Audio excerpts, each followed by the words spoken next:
Welcome, welcome, welcome everybody to the Andrew Bartzis New Teachings platform with another special show for you tonight.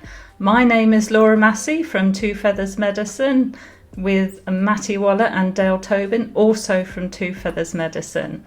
So tonight we have got some incredible guests. Investigative, paranormal, they investigate paranormal activities. And we have Jonathan Dover and Stan Milford, who are Paranormal Rangers, and the incredible Michele Miners, who is an investigative journalist. Welcome to the show, guys, and Michele. Andrew, how would you like to kick off? Well, how about we have you guys tell your story real quick?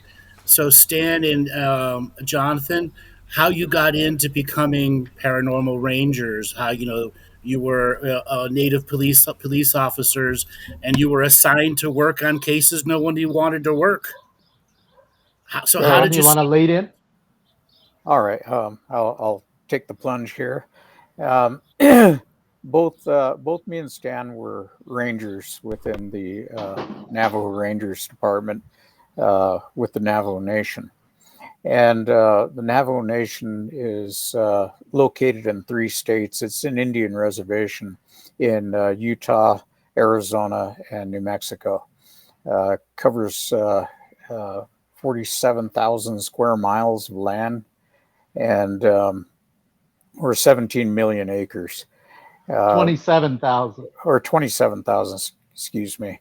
And we were doing resource law enforcement. So we were doing forestry, fish and wildlife, water resources, minerals, agriculture.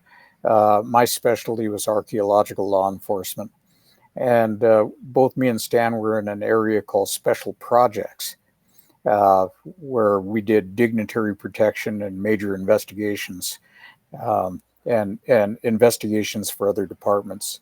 We had a couple of rangers get assigned to a Bigfoot case where grandma had seen a Bigfoot take a sheep out of her corral, tuck it under its arm, and walk off.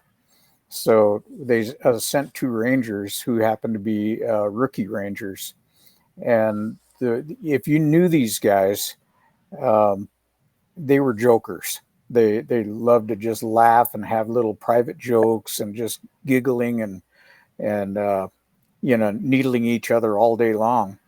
And they got up there and grandma saw them doing this and she took exception. She thought they were making fun of her and laughing at her. So she contacted our chief ranger and chewed him out as only a Navajo grandmother can. And after she was done, he called everybody in for a department meeting. And he basically read them the riot act and said, from now on, you will take these cases seriously and they will be investigated professionally.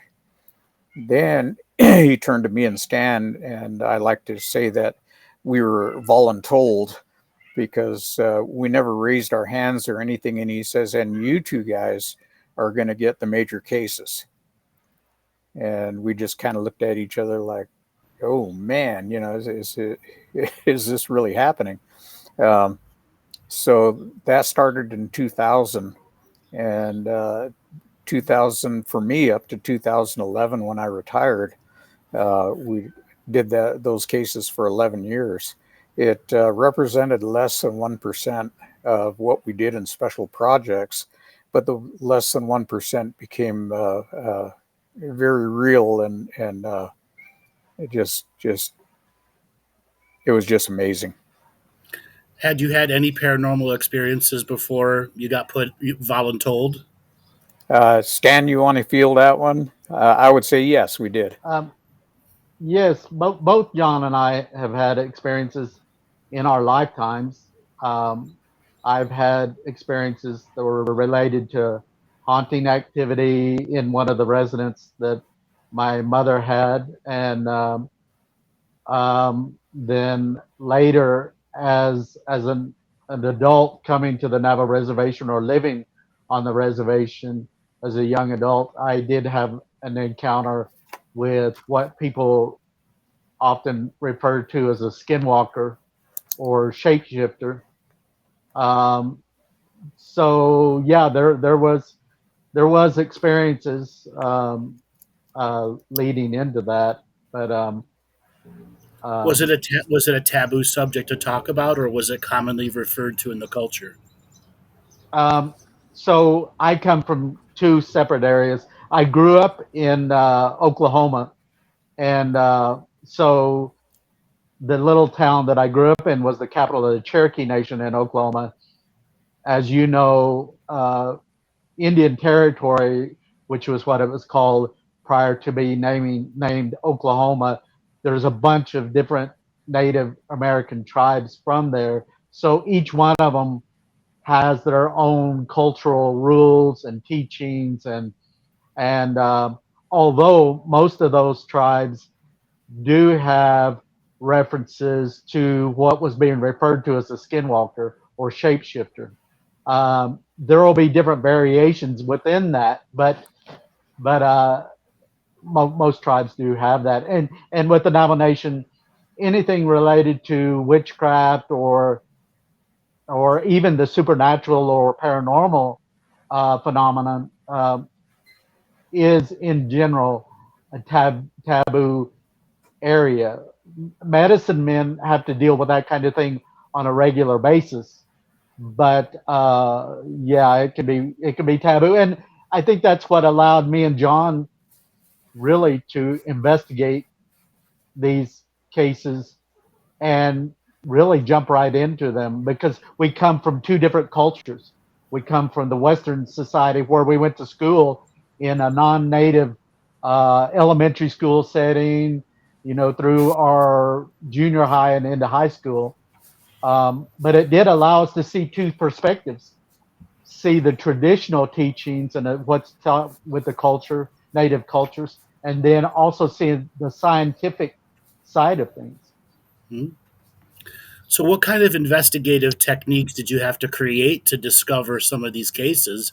And what are some of the cases you'd like to share with us? Like, what's the first one that, made you absolutely, beyond a shadow of a doubt that this is a paranormal, I'll thing let going on? I'll let John field the investigative techniques because he has a much broader, I think, much broader investigative uh, level of skill and training and that kind of thing. So I'll let him lead with that. Well, what we did is we applied the the investigative techniques that are used in, say, a homicide investigation. And I've done those type of investigations before. So we our standard is really high. We're looking for evidence that you can admit into a federal court system in the U.S., which is very strict. You have to be 99.9% sure uh, of who you're charging to bring that evidence, as opposed to a civil case where you're only looking at preponderance of evidence, which is who has 51%. So what we did is we used these techniques. We had to modify some of them. Uh, our investigations would become very, very intense. We would ask questions aside from the local, name, date of birth, place of birth, all that kind of stuff, all the usual things. We would further ask, do you use drugs recreationally? Do you use prescription medication? What type of drugs do you use? When was the last time you took them? Uh, we're looking for drug use, alcohol use, all that kind of stuff, because we're trying to verify the witness. When they go to court, they're going to be attacked for those very things, and so we're trying to close off those avenues right off the front.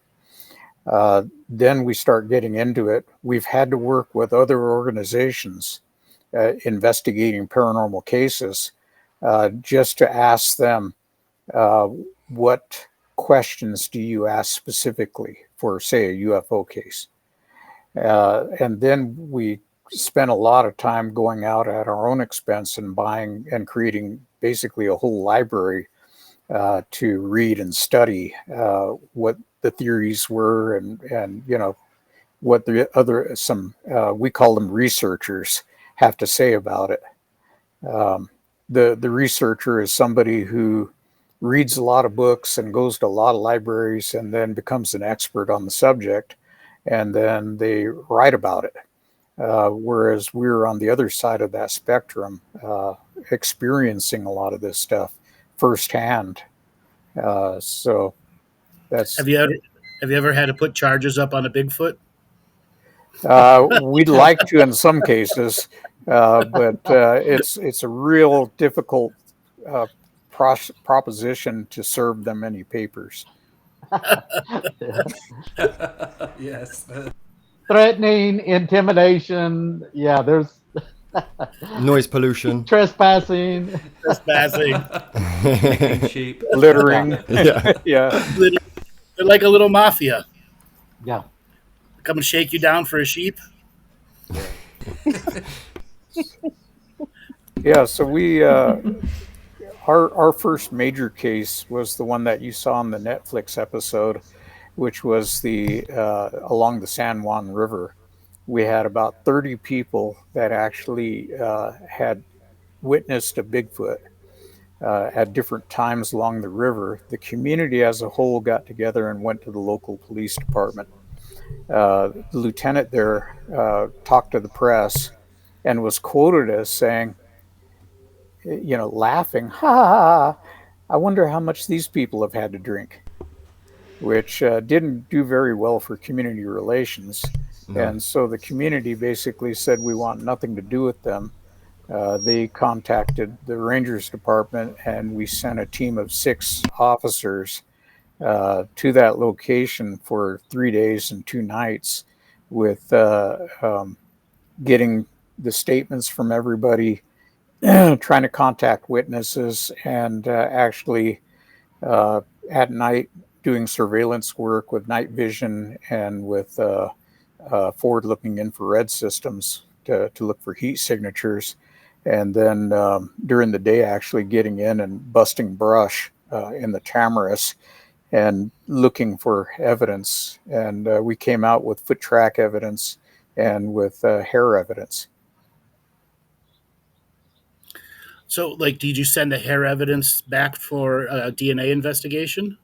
Yes, we did. It got sent to a lab, and it came back as unknown carnivore, is all they could determine. Now, the interesting thing there is that if you look at, they do have a national or an international database for DNA. And they have animals from all over the world. So, a lot of people will say, oh, this is obviously a gorilla from Africa. That's not possible because it would have matched up with the DNA of any known species. Yeah. So there is a repository for all that kind of stuff, and it didn't match anything. All they could tell was unknown carnivore. So in your view of investigating various Bigfoot events, what is your view of what they might be, your suspicion? Both me and Stan have had extensive conversations between ourselves and with Michele. We think that these are pan-dimensional or multi-dimensional beings that pop into our dimension, and maybe there's something here that they want, and then they leave, which tells me that they can manipulate dimensional gates. I've actually had natives up in Washington State tell me that they actually saw Bigfoot and were watching him sitting down, hiding behind a tree, looking at them, and he just faded from view and disappeared. So I had a very similar experience on a horse farm in Seattle, Washington. We were inside the horse barn and taking pictures, and then on the outside of the window was a Bigfoot around 15 feet tall, and we're taking pictures, and we didn't notice it till the end, but then it regularly started appearing and being friends with the horses. The horses would make a certain kind of noise, and we knew it was around, and it would regularly make a calling noise because where I lived, we're just surrounded by horses, sheep, llamas, and it was like a protectorate of that area. But it would use high energy places to pop in and out. I saw that photo, Andrew. You shared it. Yeah, like it could be here and then 7 miles over there, and you could hear it calling from over here, and then within minutes calling from over there, and it was talking to itself. Yeah, the other evidence that supports that theory is that me and Stan have spent our entire careers, which span, 61 years, and we have never come across the bones of a Bigfoot or the scat or anything else. And it would have shown up. It Right. would have been Naturally. reported to us, and we would have gone out and seen it. No bodies. No bodies. Have you And ever We got could any go out. noises? We Have you could ever got go any out, noises? even where I'm at right here. We could go out hiking a mile from here, and within that trek, we could see all kinds of evidence of coyotes, bobcats, mountain lions, these kind of things that live within that range of environment. You'll see where it beds down and dens, or just like you said, the scat, or where it's traveling to hunt and eat or drink water on a regular basis. But you don't see that with these Bigfoot. And if you had a 1,000 pound being, or it would be leaving scat that would be very obvious within that environment that it lives in, and you just don't see it. I mean, John and I have lived in the woods at times on different assignments, and we just don't see the evidence of that. So Do all the Bigfoots look the same from your witness statements and from what you've seen? Or do they vary in colour or height or size? They I vary in all different aspects. Color, the colors of the hair. Some are red, some are dark or even black. Some have white streaks on them. Some are real small, like our size. Others are 7 foot, 7.5 foot, even 8 foot. Stan, go ahead. Well, you look globally, and this phenomenon, I think that it's all tied together. Where you have your Yowie down in Australia, you have the Yeti in some areas, and in the United States, obviously the Sasquatch and Bigfoot. You have down in Florida, the swamp ape and different things. And really, I feel these are in some way related. These are they're described many times very similar, and it's the same with what people refer to as even a skinwalker. Like I said earlier, many tribes in the United States, and even First Nations people in Canada, have a term or a reference to whether it's some type of a being that is very similar in description. The shape shifting thing, there's a number of different terms throughout the world where people are describing something similar, and or you get into in Europe lycanthropy and wolfmen or these kind of things. So I think that's one thing we'll elaborate on further into this discussion, is that John and I really developed this concept that all of this stuff that people refer to as supernatural or paranormal is interrelated. I had a haunting case where I had these coins that would materialize out of thin air, and I myself witnessed at least 10 times this phenomenon where out of nothingness, out of thin air, a coin will, what they refer to as a port, will appear out of thin air and fall on the floor. Well, that phenomenon got us to really open our eyes and realize there's more to the phenomenon, these phenomena, than what we can ever imagine. And like with the Bigfoot, we feel these things are crossing over into our physical world that we live in this time and space we're in now from somewhere else. And from time to time, they'll come and go, just like spirits, haunting cases. Can I just share you an experience I had? So this reminded me of about 7-8 years ago. I had a fire ceremony outside and we had lots of people around us. And as I was calling in the direction, the Yeti kept coming in. And for some bizarre reason, I decided to film the fire towards the end of the ceremony, and I had it on record. And towards the end, when it was about to stop, you heard this voice come in and go, oh, like really clear as day. And there was nothing around the fire. There was nothing could have made that noise. And I was like, Yeti. It came in at the end and made this bizarre multi-dimensional noise. I was like, holy fuck. It just triggered a memory then as you were talking about it. Right. So I got the trans-dimensional journey and process. So do people ever get taken to their realm and come back?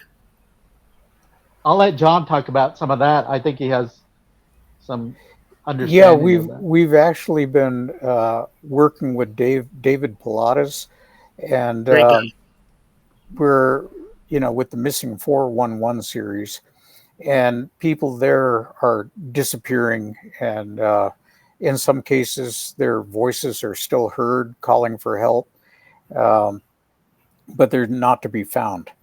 And we think, this is just supposition on our part, but it's supported by some evidence that there are portals that are go into other dimensions. Now, if you look at string theory and this idea of dimensional gates, it proposes that there could be as many as 10 or 12 dimensions or an infinite number of parallel dimensions. And the thing to understand is that these are not side by side. They exist one on top of the other. So we're taking up the same space, but on a different frequency and dimensional plane as other people. In the Navajo, the reality has got many layers stacked on top of each other. Right. And but so we're coexisting. Each can be an individual layer upon itself with its own infinite expression. But there are certain places, whether you call them high energy places, portal places, where beings that can manipulate their own field can go from one layer to another. That's right. And we think that in the case of Bigfoot, this is something that they can do. They can travel this way. We look at the UFO phenomenon, and a lot of these craft seem to pop into existence. I've actually had people describe a loud pop where the sound just travels through your body like a physical blow, and they look up and there's a craft sitting above them.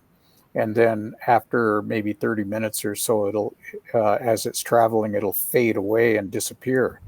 And this is why we haven't, we see them, but we can't catch them. And some of them are traveling so fast that there's no hope that you're going to see it, because our eyes just aren't designed to see something that quick. If you go back into history and you look at different cultures and even indigenous peoples, many of them will have these creation stories like the Navajo people. The Dene or Navajo, they describe in their creation story or origin story that the beings traveled through a reed into different worlds. And basically what they're describing there is more or less different dimensions with different features within those worlds. The beings may be different from one level to the next. But John and I surmise that that's what's going on. Is that in these creation stories, that's what they're basically talking about, is coming through different layers or different dimensions into this physical world that we're in now. You're muted, Andrew. So I believe it's the Apache have the ant people that bring them up from the subterranean realms, and the Cree something very very similar. They were nurtured in the bosom of the England, but they came from somewhere else, and they were brought here by a variety of different beings that you can still see in the cave art or Right. the different wall arts that are out there. Well, Yeah. Andrew, we have that in the Navajo lore. Our religion as well is that the ant people came from the underground and during a cataclysmic event that happened to the native peoples and were brought down underground. That's part of the, the steps to the creation story of the Navajo. So Yeah. you're correct in that. So when it comes to the investigating process, being police officers, police trained, and having to adapt and create unique techniques, what are some of the unique evidences that you've come across that will kind of put hairs up people's spines? Well, early on, we were investigating a case where an elderly man had observed an object encircling his home, and it was hovering near his home, and he observed some lights and what ended up being the basically a description of a typical gray alien that came in and around, was wandering around his yard, shining these what could be described similar to a laser, different colored lasers. They were shining on the ground. And in that particular case, John and I had reached out to the Mutual UFO Network, or MUFON, that was located in Phoenix, Arizona. Uh, and so we began discussing with them how their investigative techniques and what it is uh, in their processes, what they go through to be able to capture information. And so, really, that was the initial contact with an outside entity. And that led to John and I doing conducting the presentations that John and I do to this very day, in at different conferences. We're getting ready to do one out at what's called Contact in the Desert in California at the 1st of June. And really, that's what led to that. But John can describe more in actual techniques of what it is, we're trying to capture and document with that, I guess. Yeah, it's been a really unique journey. Uh, we have adapted a lot of things. Um, it's so interesting because when you see a UFO or a UAP or however our governments are calling them these days, um, the the thing that gets me is that people that saw the Phoenix lights fly over.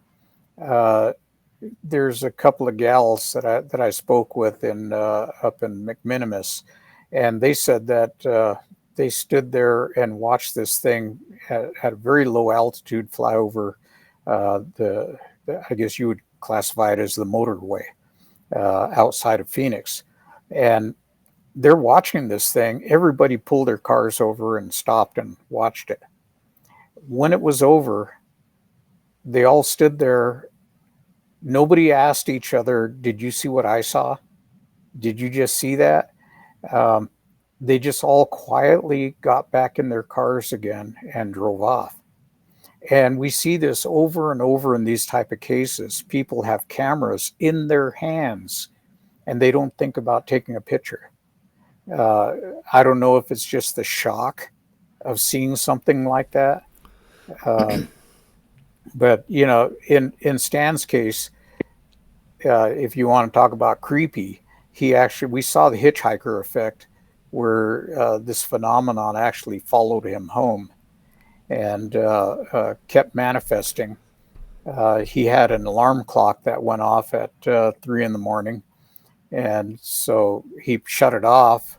It's one of these cheap ones that you get at that are given away.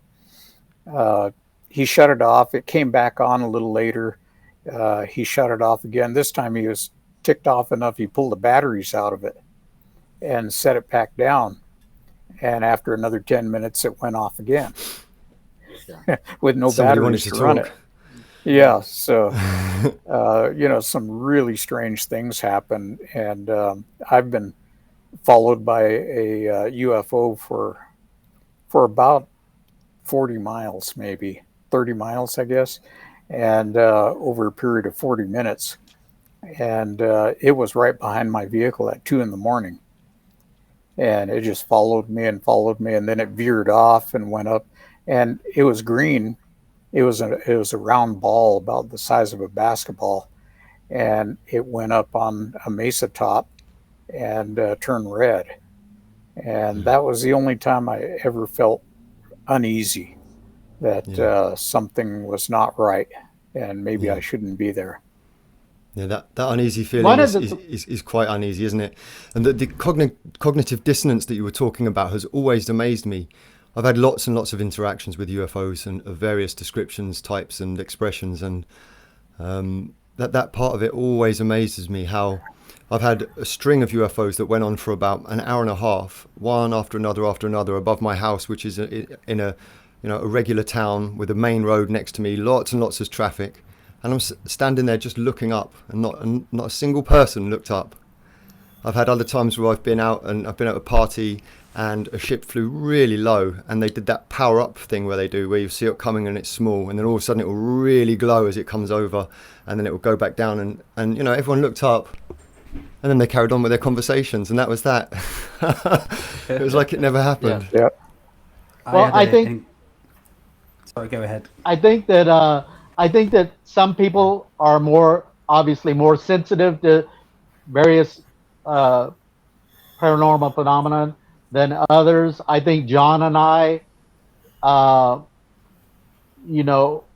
the years that we've been dealing with this, I think you become more in tune to some phenomenon, and or maybe more ready to be able to document things. So I think there's that element.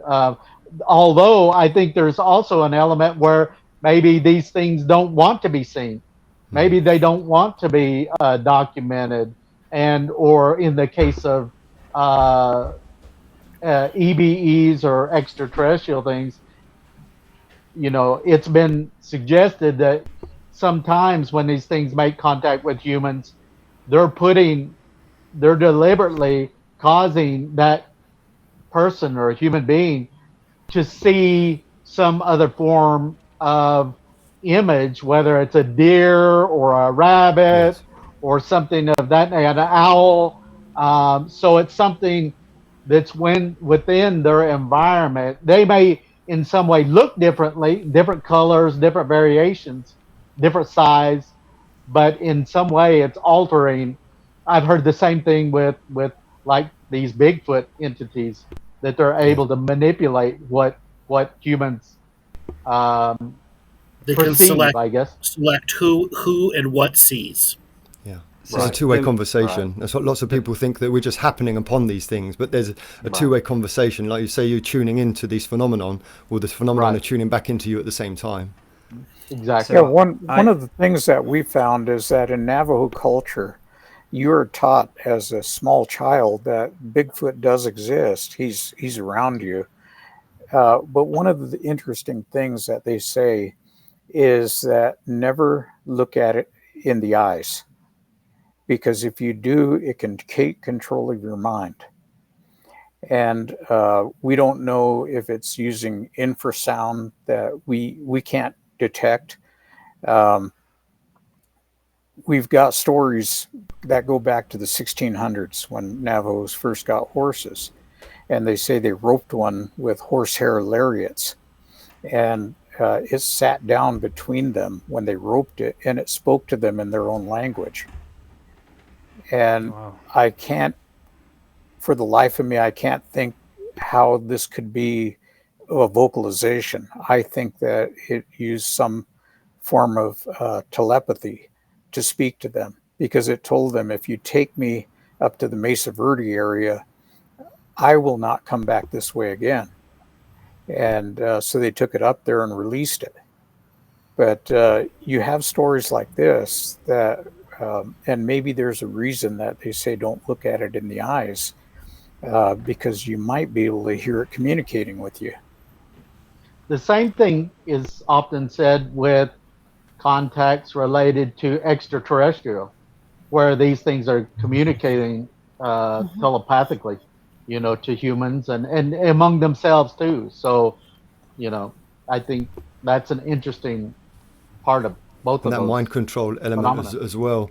I had a contact where the ship came very, very close, and had the telepathy, the speaking, and once I got outside and the ship came very close, naturally my body went into a state of shock, and I was asking for this experience, but it went into a state of shock, and it got to the point where it was actually I was getting very, very fearful, and then I just really don't remember much after that. I think I just kind of, and I was outside as well, I just kind of nodded down, and I must have walked into the house, gone all the way upstairs and gone into bed, completely unbeknown to myself. It's like it just took over my mind.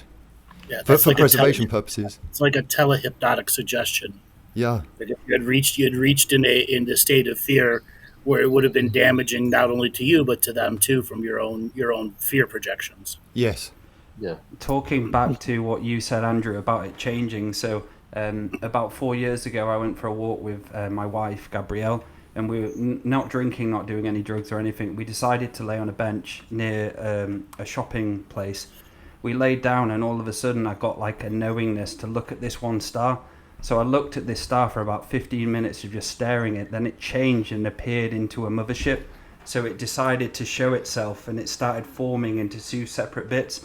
Then I saw hundreds of crafts coming in and out, and I looked at Gabrielle, I was like, are you fucking seeing this? And it changed from a star and allowed us to see what it was, and it took a while for it to do it, and I was like pinching myself, like, is this fucking real? It's real.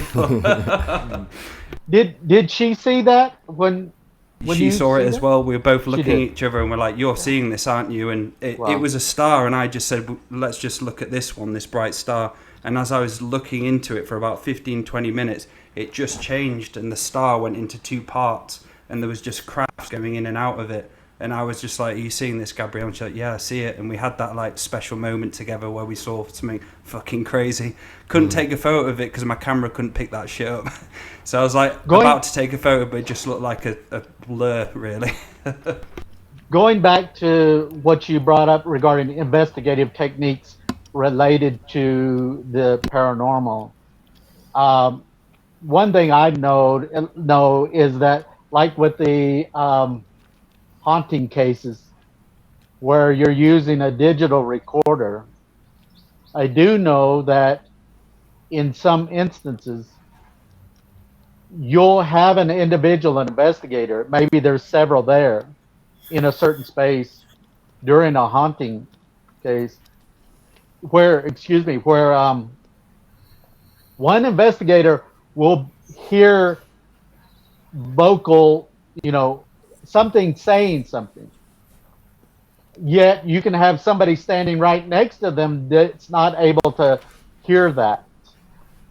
Mm-hmm. Yet when you go back, and if you're recording using a digital recorder, it's able to process that audio sound and capture that a lot of times more clearly than what even the original person that heard it, much clearer than what they heard. So, yes. So I think the reliance a lot of times, especially in this day and time, using a lot of the different electronic equipment uh, is important because I think it allows one, like visually, you're able to see and capture images and things in various wavelengths that you may not even be visible at your own, naked eye, being able to capture something that's there.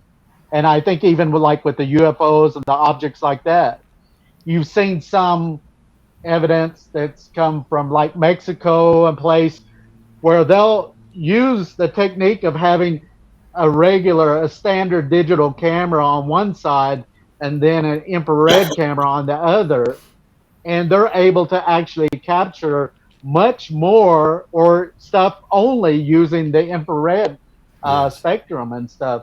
So John and I are very interested in that aspect. John's gotten more into the studies of Nikolai Tesla in regards to frequencies, modulation, and all of those different factors related to this kind of thing, and very interesting stuff.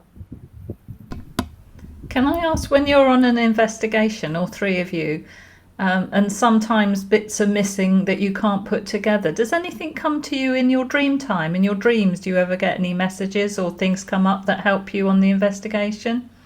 I'll answer that question. The answer is yes. I had an incident. I was working up in the Uinta Basin, and just by chance had gotten a visitation from an entity and took 24 to 26 pictures. I think it was 26.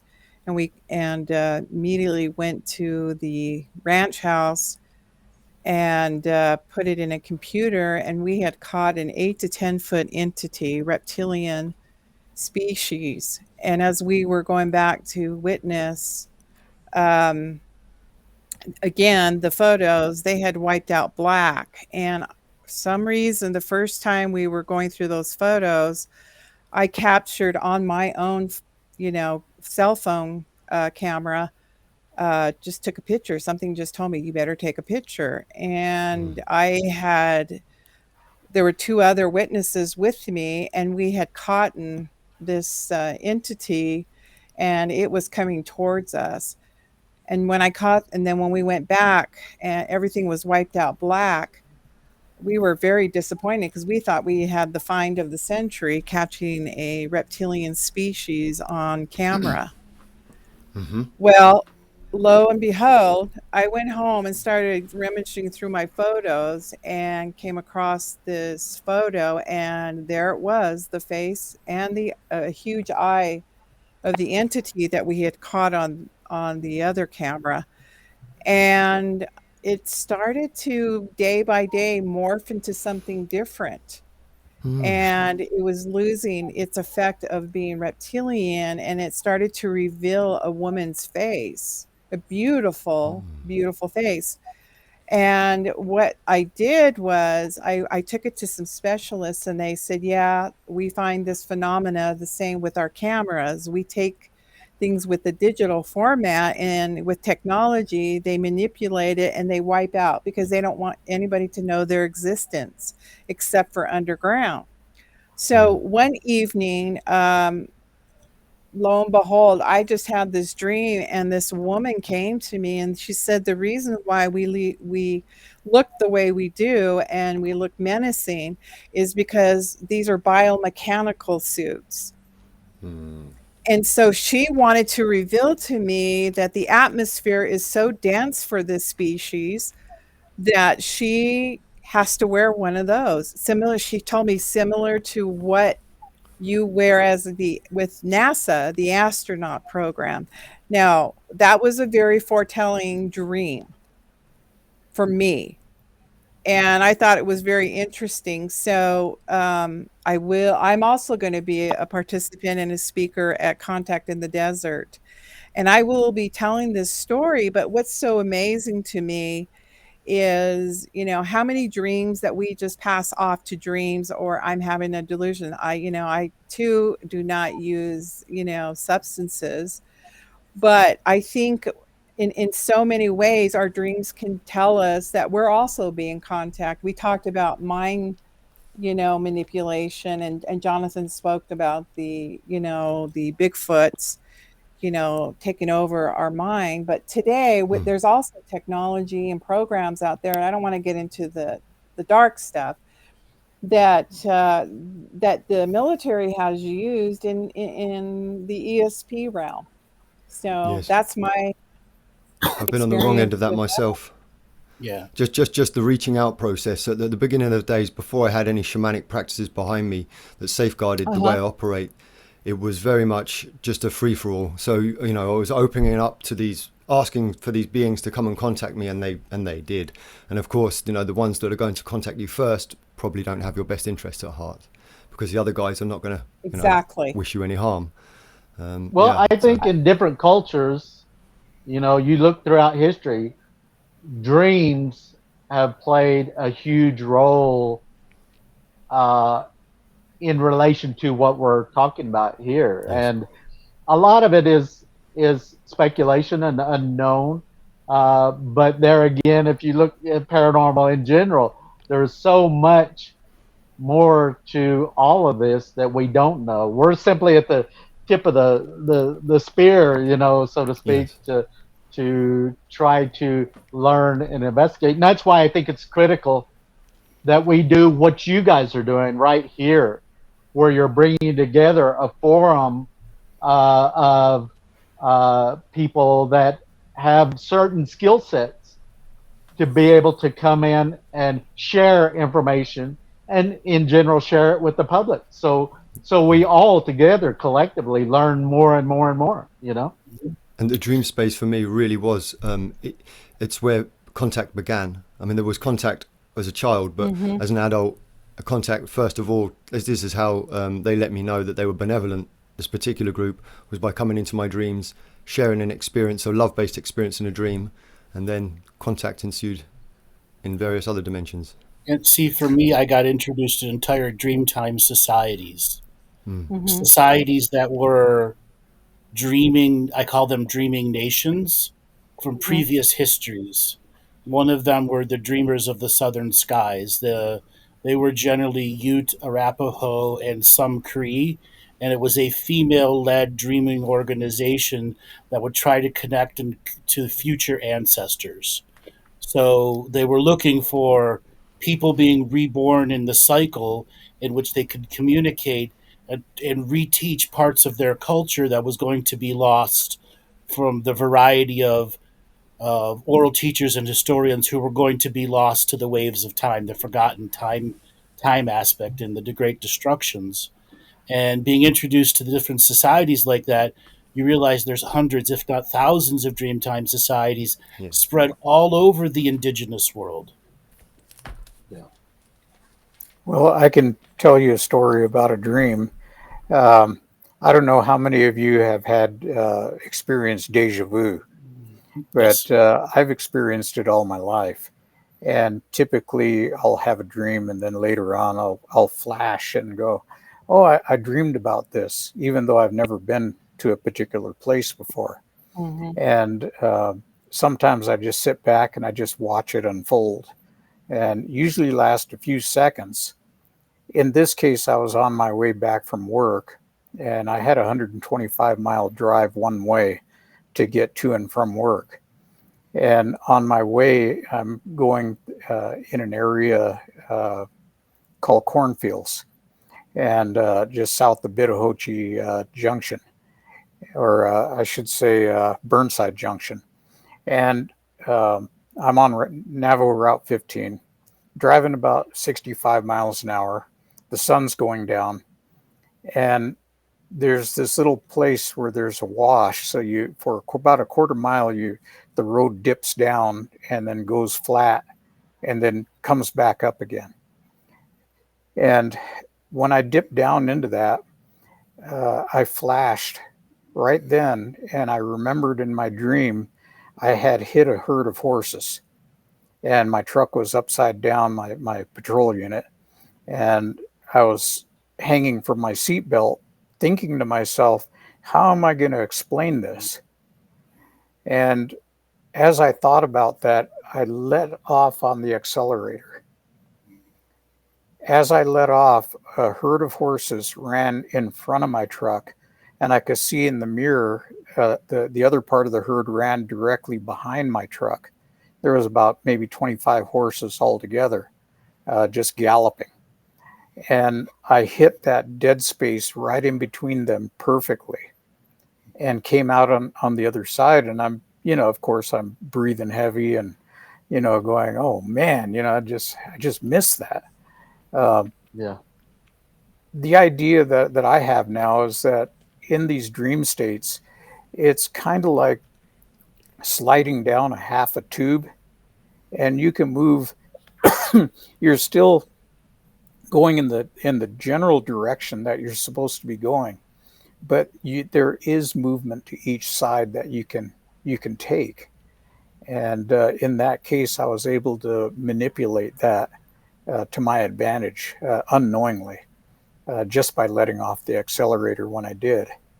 So, which was its own unique divine synchronistic timing that that's had right. a vision in which you would have hit the herd of horses, and at the same time, it was a form of the deja vu while you were driving in that driving hypnotic state. See, Right. I see that as a deep form of precognition, and if you had not chose to let off the gas, you would have hit the horses. Yeah. Right. So And it was I a know that for a fact. timeline going on there. Yeah. And belief, somebody may have missed that opportunity. Wow. I think that happens all the time. Like Well, Stan said, we're not aware. Yeah. Well, our dream states are very much of our part of our culture too. Native Americans were given their visions through the dream state, and that's why today we have the dream catcher to catch the negative dreams that come into our lives that we hang above our beds or wherever in the rooms that we live in. And it's just fascinating to me that we don't talk about the state of being within our own culture, that we're having these manifestations of outer world visitations, and yet we don't talk about the dream states within the Native American cultures that once were so prevalent amongst the elders. And they would talk to us. I had a dream about your life or about my life, and or for the community and the tribe, and then they would recount that dream to the community, and then everybody could either live by that as a metaphor, as a warning, according to what Jonathan was talking about. It was a forewarning for Yes. him. Yes. We have Yeah. missed that within our culture. I think that's going away. So, as part of, we call it the medicine. That's part of our medicine. Yes. We still have that in my family, my nuclear family, my children, and so forth. Dreams are discussed because we trust in them. They're important. I'd like to ask a question, if I may, and Andrew, I'll put it to you first. There's one phenomenon that I see quite a lot over the internet, and it's something that really does put the heebie-jeebies in me. There's something, the ghouls, Andrew, like in Saudi Arabia. Yeah. The ghoul. There's a version of that around the United States, isn't there? Because I've seen many videos. So it's probably what you guys call the skinwalker. I don't know, but it's like a hairless humanoid that walks on all fours, a rake. A rake, yeah, and they make very animalistic, throaty noises. I think that and the skinwalker and other references that they're interrelated in some way. Yeah, They are. What's your take on that, Andrew? What are they? So to identify it as one single species would be very difficult. Okay. Right. But their grander purpose is, why are they in a reality? I believe the majority of them are what I call energetic predators. They look for an energy in a place that will attract other high frequency beings, and they predate or use that as a territory in which they will harvest energy, fear-based energy, adrenaline-based energies off of things in that particular territory, which also fuels shape-shifting for them.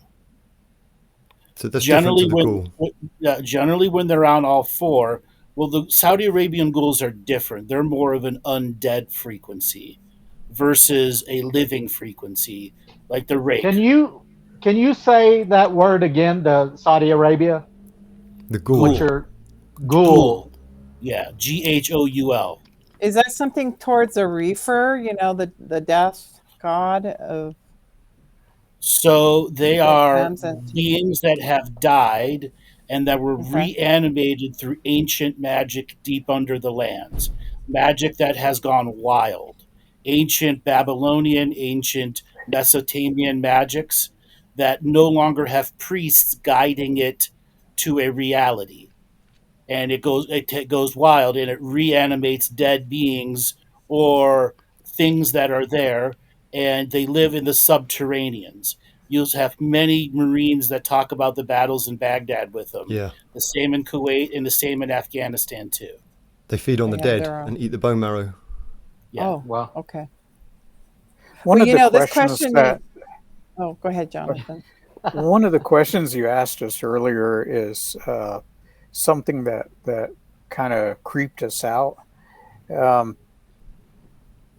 I think we need to be pretty upfront here that when me and Stan go into these investigations, we use the term that can you look at a situation without naming it? Naming it, making it a word causes fear. So we don't name these situations.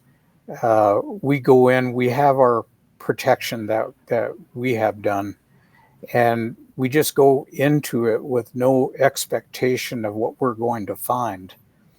And unfortunately, if we had a camera crew with us, you wouldn't see us jumping and screaming and reacting. We have these things happen to us. We experience these things, but we don't react to them because we've known for a long time, especially with haunting cases, that if you show fear, it can feed off that and it can manifest even more. Yes. And so we're not going to give it that I mean, we both ended up with scratches on our bodies and our arms, being touched, things like that. But there's no fear there. And we just don't fall into that category. So we'd be pretty boring to be on with an investigation because we're more interested in documentation and actually getting the information than the experience. You have a state of neutrality that I call sacred neutral. You know that there's a sacred energy inside you that gives you a protection. And by letting go of all expectations, that neutral form and then the investigative neutrality amplifies your protection so they cannot harvest fear. Yes. When things start scratching you, they've already been on a feeding frenzy of other fears. And they don't need fear from humans. They can have fear from the deer, the blades of grass, all sorts of things. It's a matter of how much this being has learned to harvest fear. And that's how they become stronger and stronger predators. They've learned dozens or hundreds of ways of just harvesting basic fear from the television show that's giving you the boo scare. Okay? Many of them have figured out how to just harvest energy off of the negative things that just happen in the background. But then there are the ones that become apex predators, and they enjoy doing that. Okay? There is when you're running into something that has to be stopped somehow. Yeah. Is that what you would call a demon, Andrew? Yes. So to me, the only difference between a demon and a ghost is how many ways they know how to harvest your energy, get inside you, fool you, trick you. It's the tricks that they've learned, and the older they become, the more tricks that they learn. And obviously with age comes wisdom. So yes. And you could take religious limitations out of the demon and just put in earned and learned ways of harvesting energy. And I guess the more underlings they have under them, as well, feeding and passing it back. It's like a mafia system. They tithe. I think that the other thing is that with some of the haunting cases, you're dealing with an entity that was a former human being.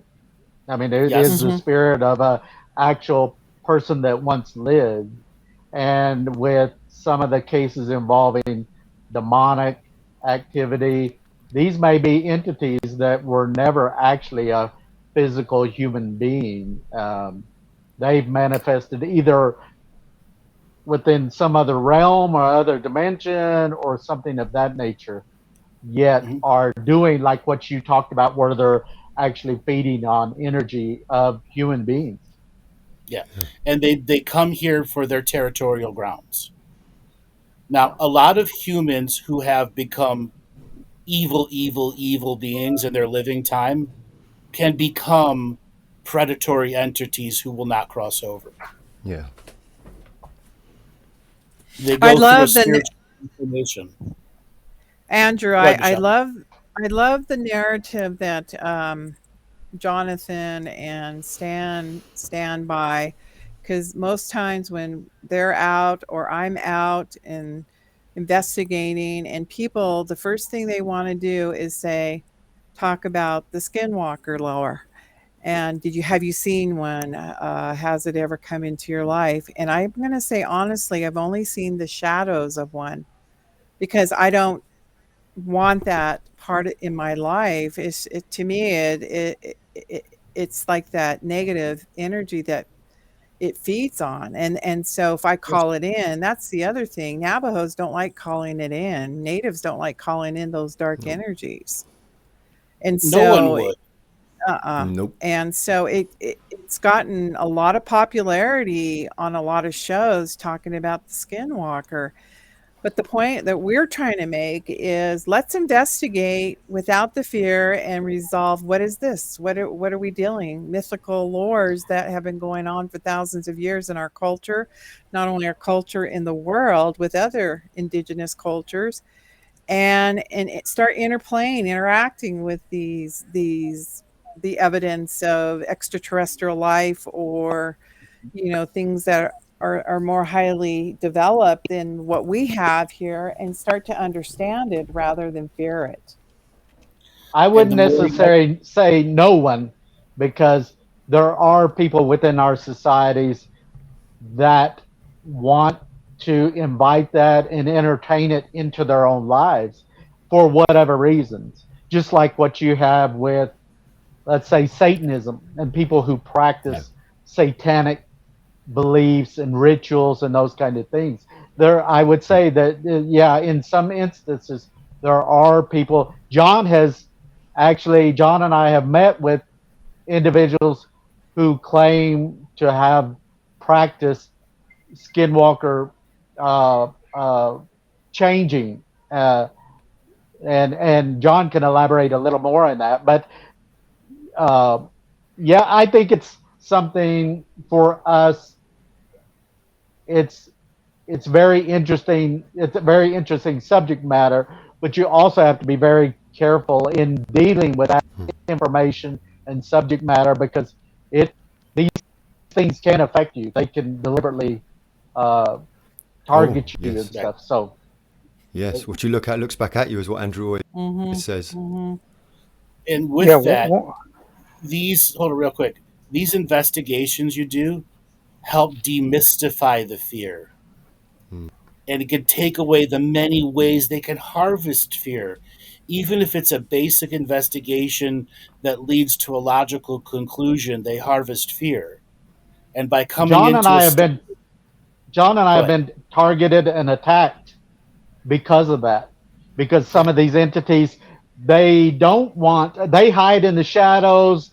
They work on a realm, where they don't want to be known, and that's a part of the Navajo witchcraft. And you can actually confront that individual that's practicing that to their face and to their name, and it's said that person can lose their life within like 4 days or something. So they don't want to operate. They don't want people finding out. So at times we've been attacked by bringing, like you said, demystifying some of this stuff.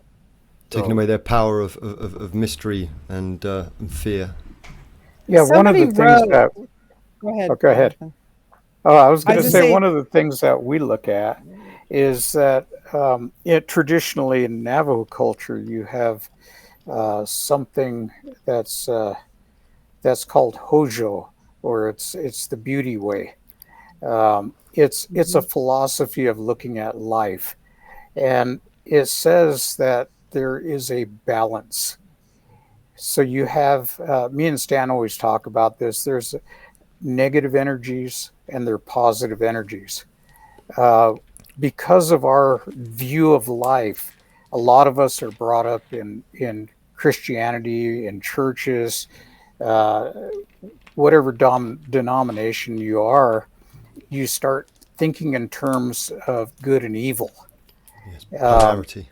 But the Navajo look at it as positive energy, negative energy, and there's a balance. It's up to you to have a social responsibility to go one direction or the other. You can't have one without the other. Yeah, throughout the universe, there's both sides of that. It's always going to be there, and it's and a all balance. Of the shades of middle gray in between. Right. So your mission in life, so to speak, is to have that balance.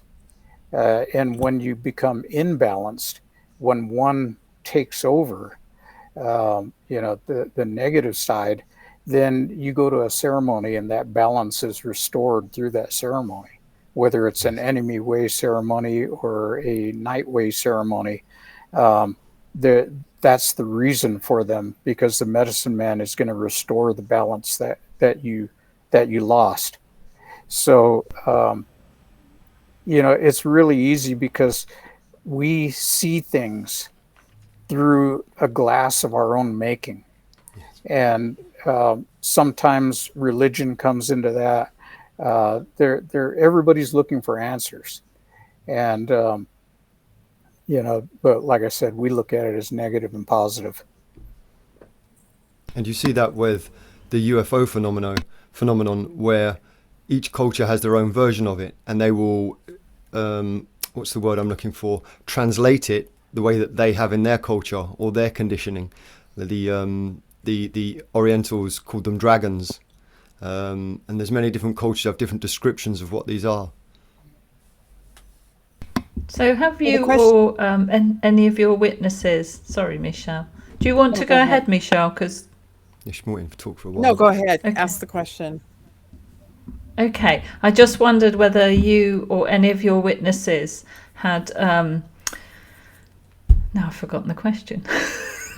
Oh no, have ever seen anything or described something that doesn't fit into any of these categories, something really weird or new or doesn't fit into like a skinwalker or any of the other categories? Yeah, I have. I'm just because I'm an investigator. We come across some pretty interesting stories as we've investigated up in the Uinta Basin. I've been up there 6 years investigating. Actually, I started up there on an agricultural project. I wasn't interested in the ufology, the paranormal realm, and it was kind of blessed upon me. And, whether the veil is really thin for myself, I started to have all these experiences. And, I couldn't deny it after having all these things happening and occurring, in life. And I have experienced it all. It's what's really interesting that's out of the norm is when entities start to show up, the positive and the negative ones. For some reason, my higher spirit couldn't handle the negative ones. It's just like a discernment. But now I'm having all these wonderful interactions with the positive entities that are coming. And I've not yet been able to communicate with them. There seems to be a block.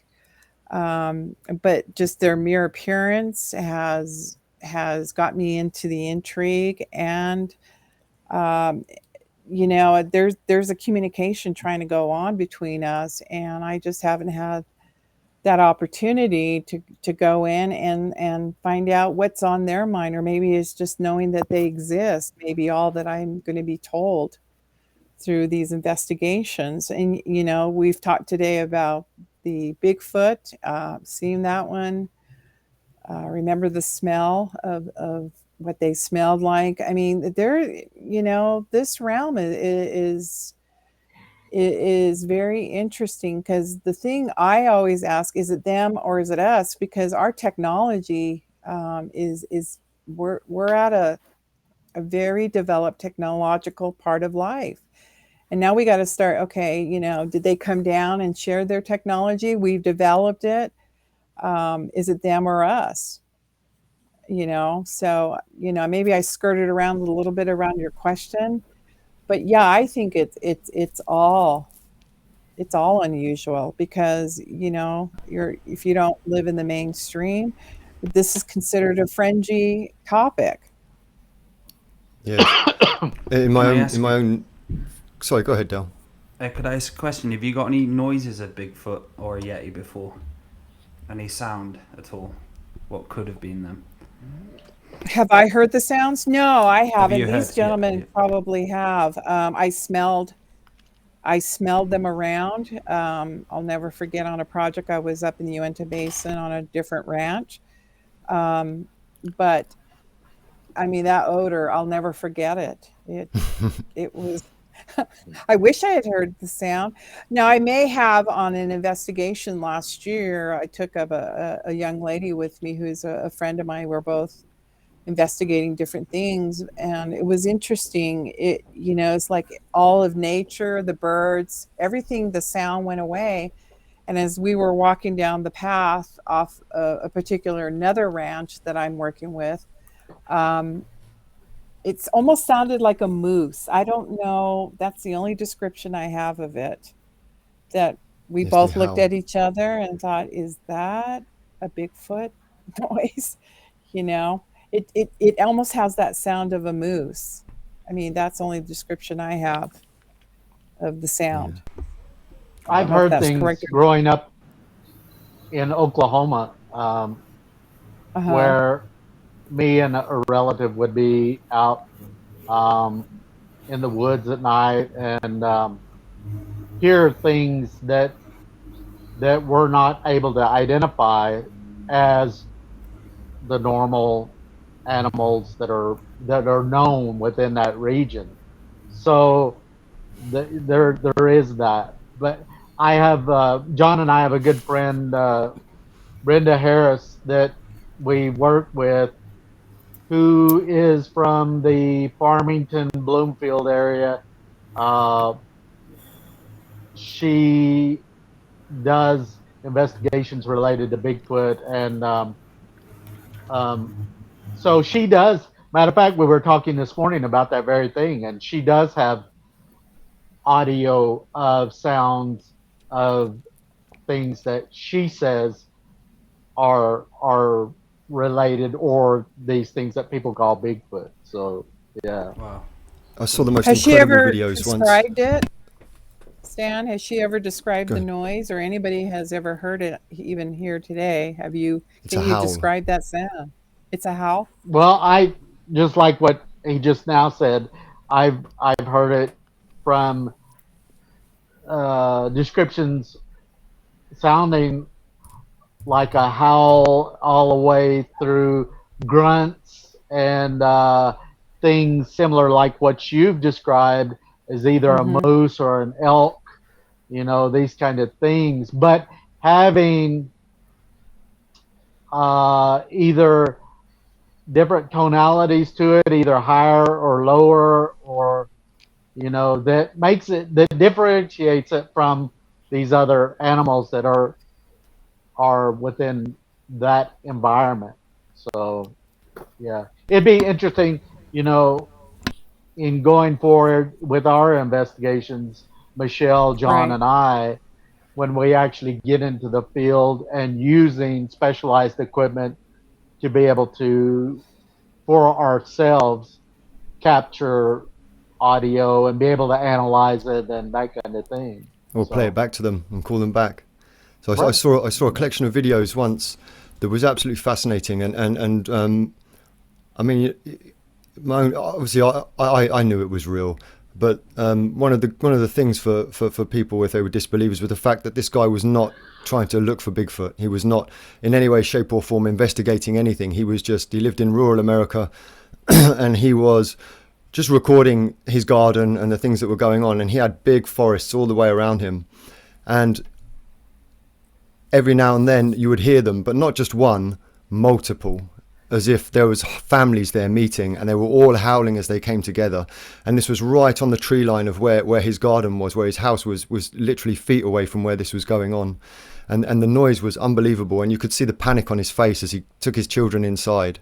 And he began to put cameras on these trees where the noises were coming from, and we could see where there was disturbance on the ground.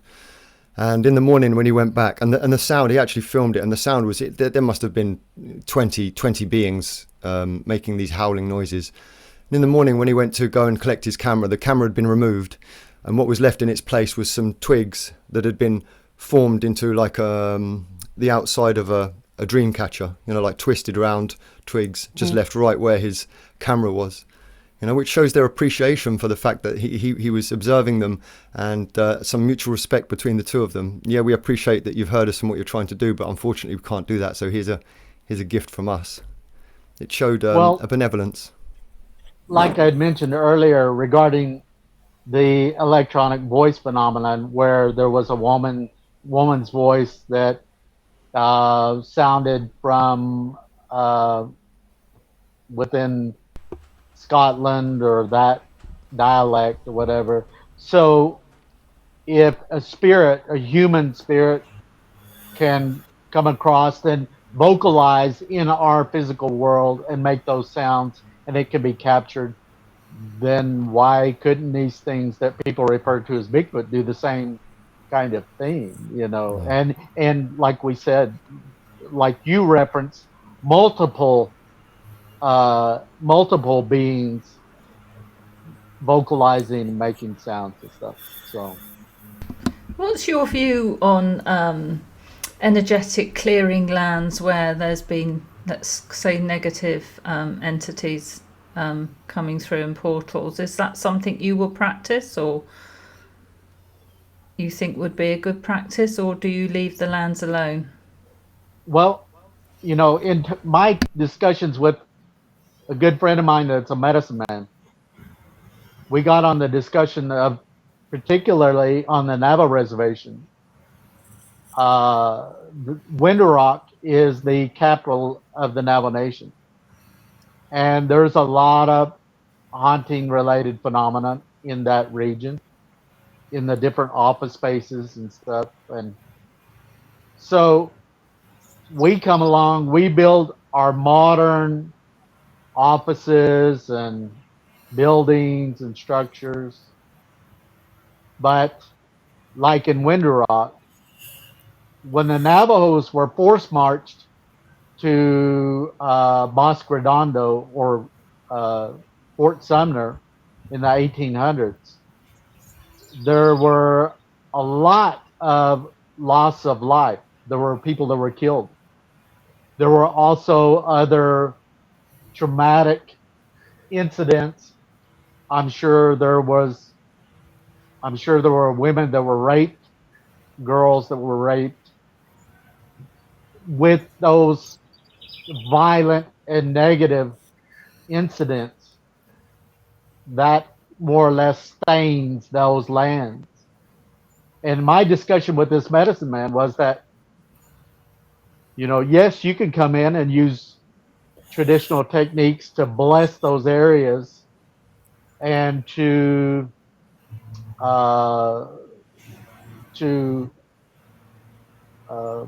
using certain techniques to suppress those energies. But according to him, you don't ever get rid of those energies. That they're there, and they'll always be there.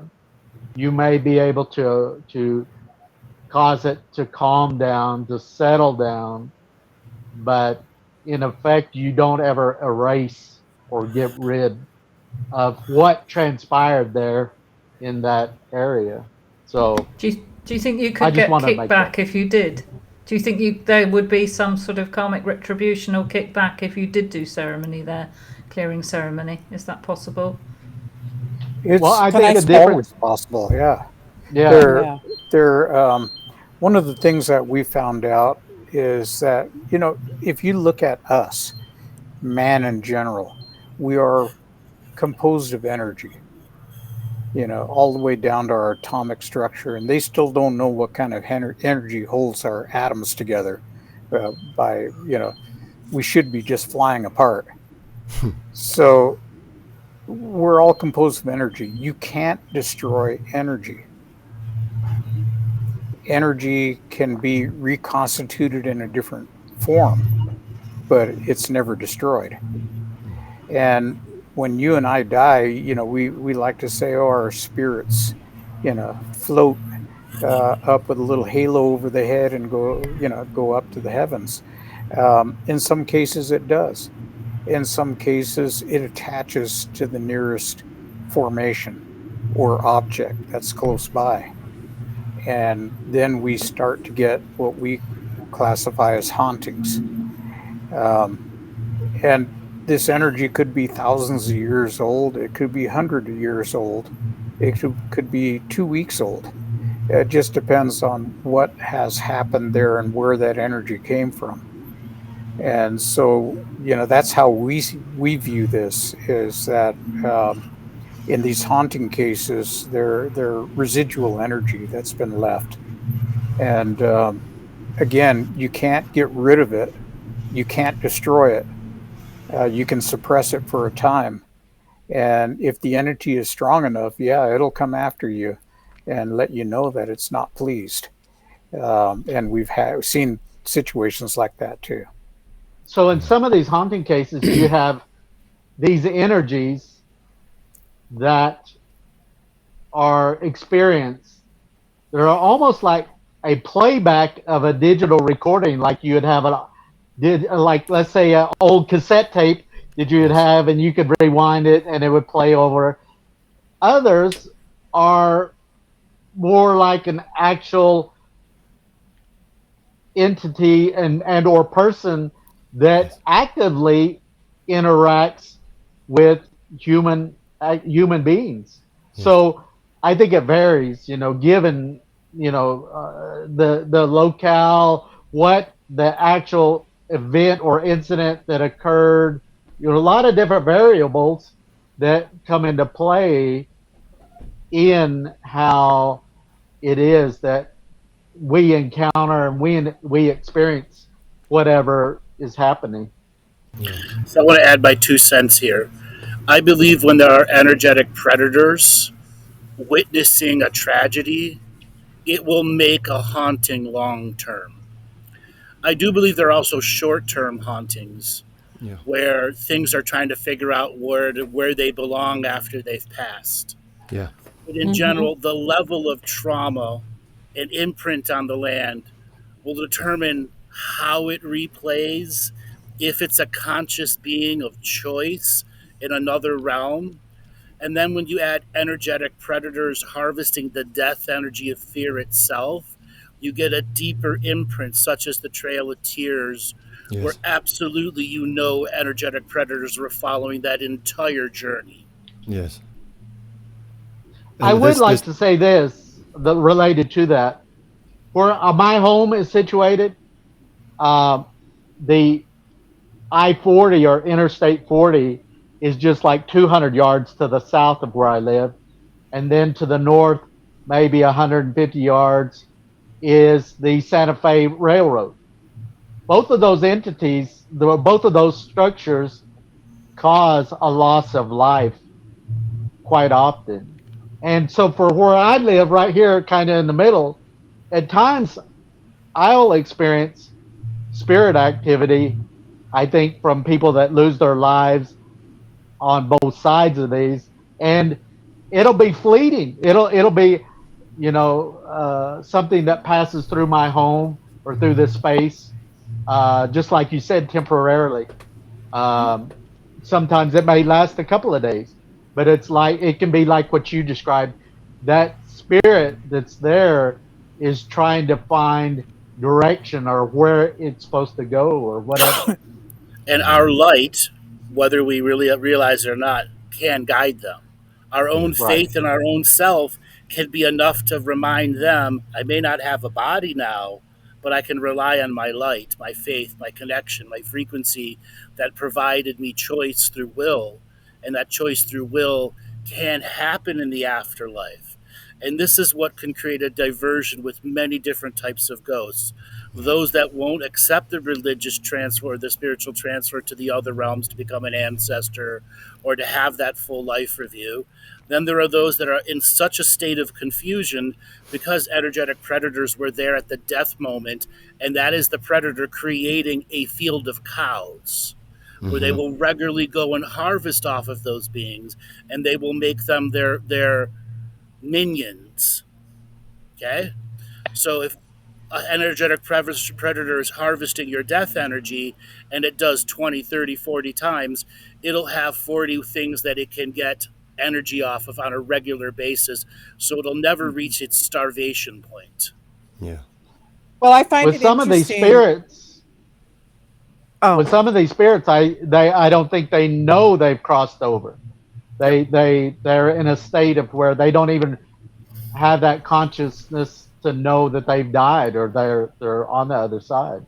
I come across that quite often, Yeah. especially people that used to live in a house or have a relative that lived in a house, and then a new family will move in, and then the being will be walking around the house saying, "Get out of my house! Get out of my house! Right. Get out of my house!" I come Right. across this a lot, and Right. it's quite often they can be very, very aggressive towards the people in the house. Aggressive. But once I walk into the house, they calm instantly. And then once they can see that you can actually talk with them, and then they realize what they are. well, I find And it I was just really thinking, interesting. I find it really interesting. Jonathan had referred to hitchhiker energy, and sometimes we can carry that from a place we've been and bring it to our home, yes, and we can actually open up a vortex within our own home if we're not aware yep, of the things that shoes, hitchhike on keys, the. Yeah, exactly. And working up in the Uinta Basin, when I was early on in the investigation, when I early on the projects I was working up there, I had this energy follow me home, and it at first was very terrifying because entities were coming along too because I allowed the vortex to be open until I found ways to protect myself through a cleansing or things that are spiritually based in our culture. But now I don't have that problem because I'm aware. So even when I visit the areas now that we do these investigations, I prepare myself spiritually so that I don't bring these entities home and I don't allow others to bring it home as well. So it's just a yes. learning aspect of being a part of this world, this unforeseen world, and experiencing it. A really interesting subject line. And modern technology also plays a part in this, in my experience. I mean, you know, if you have a, like Andrew was talking about, the scenario Andrew was talking about, I mean, I feel that Hmm. there is energy can be alchemized. It's just obviously one medicine man is not going to do much again with 1,000 years worth of haunting. There's obviously going to need to be many medicine men over a long period of time that work on that part of the land. But if you've got a situation like that, and then you build a city on top of that, and you've got cars moving, you've got electricity, you have all other Right. kinds of alchemy that people don't know is alchemy, like alcohol, drugs, other forms of alchemy as well that's going on. You amplify that energy, and then you've got all these other beings that are living on top of that going on, and it's just a huge soup of energy that would be, it would just draw those kind of feeding predatory entities in. It would be a free for all. Like the big cities have an entire layer of ghosts that don't Hmm. cross over, whether intentionally or unintentionally. And then you have predatory beings that are regularly making feeding zones and harvesting the car accidents and making it very difficult for people to cross over. And it's why an entire culture of visitations from loved ones who passed in car accidents have been created, because there's an entire other layer in society to those worlds where they haven't crossed over. And many of them were, exactly what we said before, were never human to begin with, but they're making their own territorial places. And Mm-hmm. let's say you've got like a city like London or New York City or Los Angeles, where there have been dozens of wars over those capitals, and you have hundreds of years and thousands of deaths. The beaches of Normandy, Yes. Berlin, the invasion of Berlin, the firebombing of Dresden. Okay? And then you look at the Hawaiian Islands, who have their night walkers, who are a completely different type of entity that is clearly in a ghosty format, but it commands the land. Everything else is afraid of it. Even the predatory entities, when those walkers come out, they run. Wow. Were they ever humans, Andrew, or are they something completely different? The walkings in Hawaii, no, Yeah. they're projections from an ancient past. Natural to Earth? No, unnatural, No. completely unnatural. Technologically created. Ah. I remember when you talked about lifts, Andrew, and I've been to a lift a few times before, and I realised how many fucking ghosts around lifts waiting. So as I went in, elevator, I was like, to all the holy Americans. fuck, elevator, yeah, sorry. As I went to an elevator, we had a ghost show where we were talking about entities, and Andrew was talking about how these ghosts like to have go to elevators and kind of scan people. And after I went to a few elevators, I'm like, holy fuck, this is haunted. Yeah. And there was about 8 different beings. I was like, I see you, motherfuckers. Same thing with bus stops, taxi stops. They jump onto us and they ride us. They ride us on the energy. And are they harvesting you? Just a little bit, just enough so you won't notice. But then after a while, when you as a city person get used to it, it's no more than dust on your jacket. You don't notice it. Yeah. Well, I And think mirrors as well, people. Andrew, right? Mirrors as well are portals. Yes. Everybody has mirrors all over their house, and this is a gateway in and out. Yep. Yeah. You know, Yep. I think people have in general, the idea that graveyards are a place of haunting and stuff. But Yes. really, yeah, there may be instances where you're encountering a spirit within a graveyard, simply because that spirit still has that attachment to that physical body that's buried there. But I think in It's not. general, the places like you've described, the train stations, the elevators, these things where the spirits regularly frequented, even homes, Yes. that's where you get more and more activity. And I think Yes. I've heard some figures up at the level at like trillions of human lives have actually lived on this little blue marble we're on. Yep. And if you take that into consideration, if that's possible, no matter where we go out through to our car, or we're Mm-hmm. walking on the remains of other human beings. And if you come to the realization that every one of those human beings had a life force, that Right. had a soul or an energy, then we're going to encounter that wherever we go. And we tend to, because of fear, many times we'll encounter something, but we dismiss it or rule it as, oh, that was just the wind, that was just the Yes. house settling and these kind of things. And I think more often than not, it's not. It's actually where we're encountering some type of former energy and or spirit. And Graveyards are but one of the least haunted places I come across. One of the I least haunted I places. I love graveyards. I see them in the I would stores. agree. I Yeah. would agree. They walk If past you in the anything, shops. it's the worship energy that attracts them to go back there, or the religious ceremonies being performed that could help them potentially cross over. I want to add another little layer in here. Example: the New Orleans Hurricane Katrina. That city Mm. emptied out for the first time in 400 years, 380 Mm-hmm. years. A tremendous amount of ghosts crossed over because there weren't enough people in the city to feed them. Okay? You now have a brand new group of ghosts operating an old ancestral area that has all sorts of religious organizations of every thought, concept, and idea there. But whenever you get major natural disasters, like let's say the San Francisco earthquake, where you had 100,000 people die in an hour and a half, and another 300,000 die from sicknesses afterwards. What's in San Francisco? What's just underneath the surface of reality there? Once again, entire cultures of other layers of realities, which we call ghosts, but to them, they move on. They're still living. They're not ready to cross over to the other realms. They've accepted the reality of non physicality.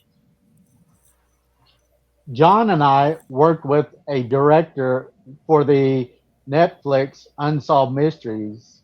His name is Clay Jeter, and he's done a number of films for Netflix and for Unsolved Mysteries. Excuse me. And he did one that's related to the spirit activity that occurred in and following the tsunami that recently occurred in Japan. Yep. And you see a very clear phenomena that has occurred because of that particular incident, where you get spirit activity, where there are spirits that, like I said earlier, that don't even know that they're gone, that they haven't crossed over.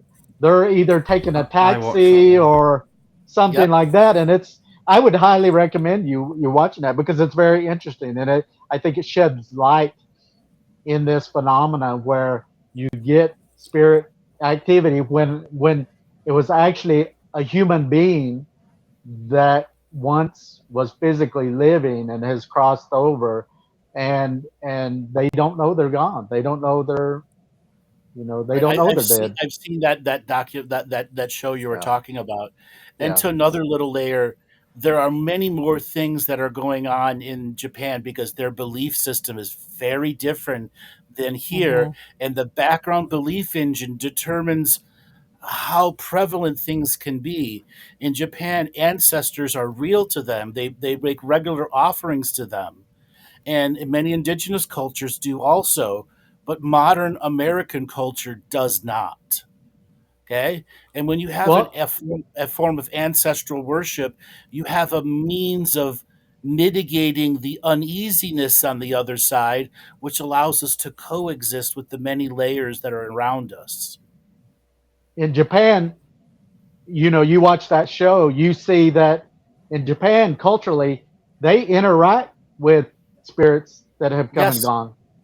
And like with the Navajo culture over here, they won't even mention that person's name once they've gone, because there's that fear of attracting or bringing that spirit back into into their environment or their world. And so in Africa, it's interesting, places, the different cultures. Yeah, they do. Yep. There's some in Africa. I saw one in Gabon, the Bwiti tribe, and I was watching a documentary about those guys, and there was a freak accident, and a mother and a baby died. And the baby was not of concern to them, but the mother was. The whole village came out all night long, and they burned fires, and they ran around the village, waving fire all over the place and screaming and shouting and calling to the ancestors, because they didn't want this woman's soul to hang around. So they were trying to chase out any of the beings from the unseen out of their village. Very aware of it. The whole village was involved. What I find really Go ahead, Michele. What's really interesting to what you're saying is culturally, Stan just talked about, we don't call or name the persons who have died, but there are accounts of the medicine man or people on the reservation of the Navajo Nation that call in the ancient orbs. We believe that these are our ancestors, and they come to help us in our daily lives. And, for the first time when I was working on coming into this field of paranormal investigation and ufology, pseudoscience is what it's being known as. For the first time, I talked with my mother about, her childhood and some of these supernatural occurrences, and we never shared that growing up at all until I became a part of this paranormal study that we are doing up in the Uinta Basin. But it was really interesting that she would bring a cultural aspect to it and call in saying that my grandmother would call in the orbs just to help us out, if there was a problem with their household. So there's another And component of it, that we can mhm. look at, like you said, the woman, brought was concerned and had the ceremony, and we kind of have some of the similar things. and then there's For actual protective and for then there's protective actual stuff, go ahead. I for protective stuff, I do call upon, like you said, guardians, uh, Mhm. angels, things of that nature, uh, in my morning prayers and things like that. And I do have that interaction Mhm. from what I've been told by my spiritual person that guides me. He says there are these other entities like Native American elders that have passed on hundreds of years ago, but they're still Mhm. doing protective things for the living today. And so I think that goes along what Michele just said as far as the orbs. When it actually takes formation of an actual object, an orb, that spirit energy or whatever. I think we encounter those things at times. Yeah. Yeah, And one of the things that I was asked at a recent conference was, what can I do to protect myself? It was a generalized question from a non-Indian, and what I answered, and our stock answer, and I think it needs to be said, is that instead of copying Native American tradition, find out Mhm. what was done in your cultural background. What did your people do to protect themselves? And take that for your own. Um, the most important aspect of it is that you have an intent. If you're Yes. praying, you can pray to Jesus, you can pray through Mary, you can pray to God or the Creator. But the most important thing is the intent that you have in your prayer that this is going to protect you. Belief. And so I told him, I says, if you find something in your own cultural background that works, take it, utilize it, make it your own, and it'll be even more powerful for your purposes. We do have a lot of people that just copy what they see on the internet, and they look at Native Americans and they say, "Oh, these guys obviously know something, so I'm going to go through the motions." It's not about the motions; it's about the specific intent that you have to protect yourself. and then the faith I you've got agree. connected to your daily practice. And a daily Mhm. practice is absolutely vital to growing your faith and connection to the otherworldly guardians, beings, guides. I want to add many cultures have ancestral worship that brings a balance to the home, Yeah. especially in India, even Afghanistan, even in the Muslim areas, an honoring of the ancestors, those that came to the previous seven generation. We all stand on the shoulders of our grandmothers and grandfathers. We don't specifically need grandma, auntie this or grandma that to be there. It's the collective ancestors that come to us in the form of orbs, come to the forms of guardians, and when we regularly acknowledge them as a part of our layered reality, they can help balance a haunting in this reality because they can Right. bring balance from the other side. And ancestral prayer and ancestral worship is as ancient as time itself. Okay? Yeah. But there are also future ancestors, Yeah. which Mhm. are not bound to time. And that also is a form of paranormal haunting, people who decided this was going to be my future, and then that future never came. Okay. And then you run into very unique possessing space entities who will not let go of a potential future, even if it's 1,000 years later. Okay? Such as like Genghis Khan or Alexander the Great, who tried to get to this godhood level and have transcended time itself. Kukulkan, Khan, the Quetzalcoatl, the gods who have survived the ancient passings of time, who had cult worshippers in the millions during their time. And yet we still know their names today. Yeah. Okay. One of the things that I had to do archaeological investigations, which meant that I had to be at Basket Maker and Anasazi sites, people that had existed 500, 700, 900 years ago. And in going to these places, a lot of Navajos feared going to those places. They were told you stay away from there because the spirit can attach to you and you can bring it back.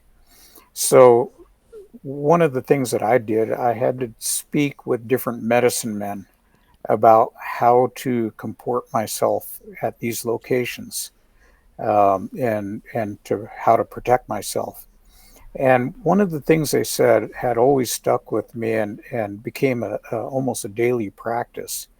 And that's this idea of going to this place with respect. You don't go in, you don't kick the ground, you don't spit on the ground or pee on the ground. You go in with the respectful attitude that you're there to do a job, and so you have to be there, and you're just going to intrude for a momentary period of time, and it seems to have done good.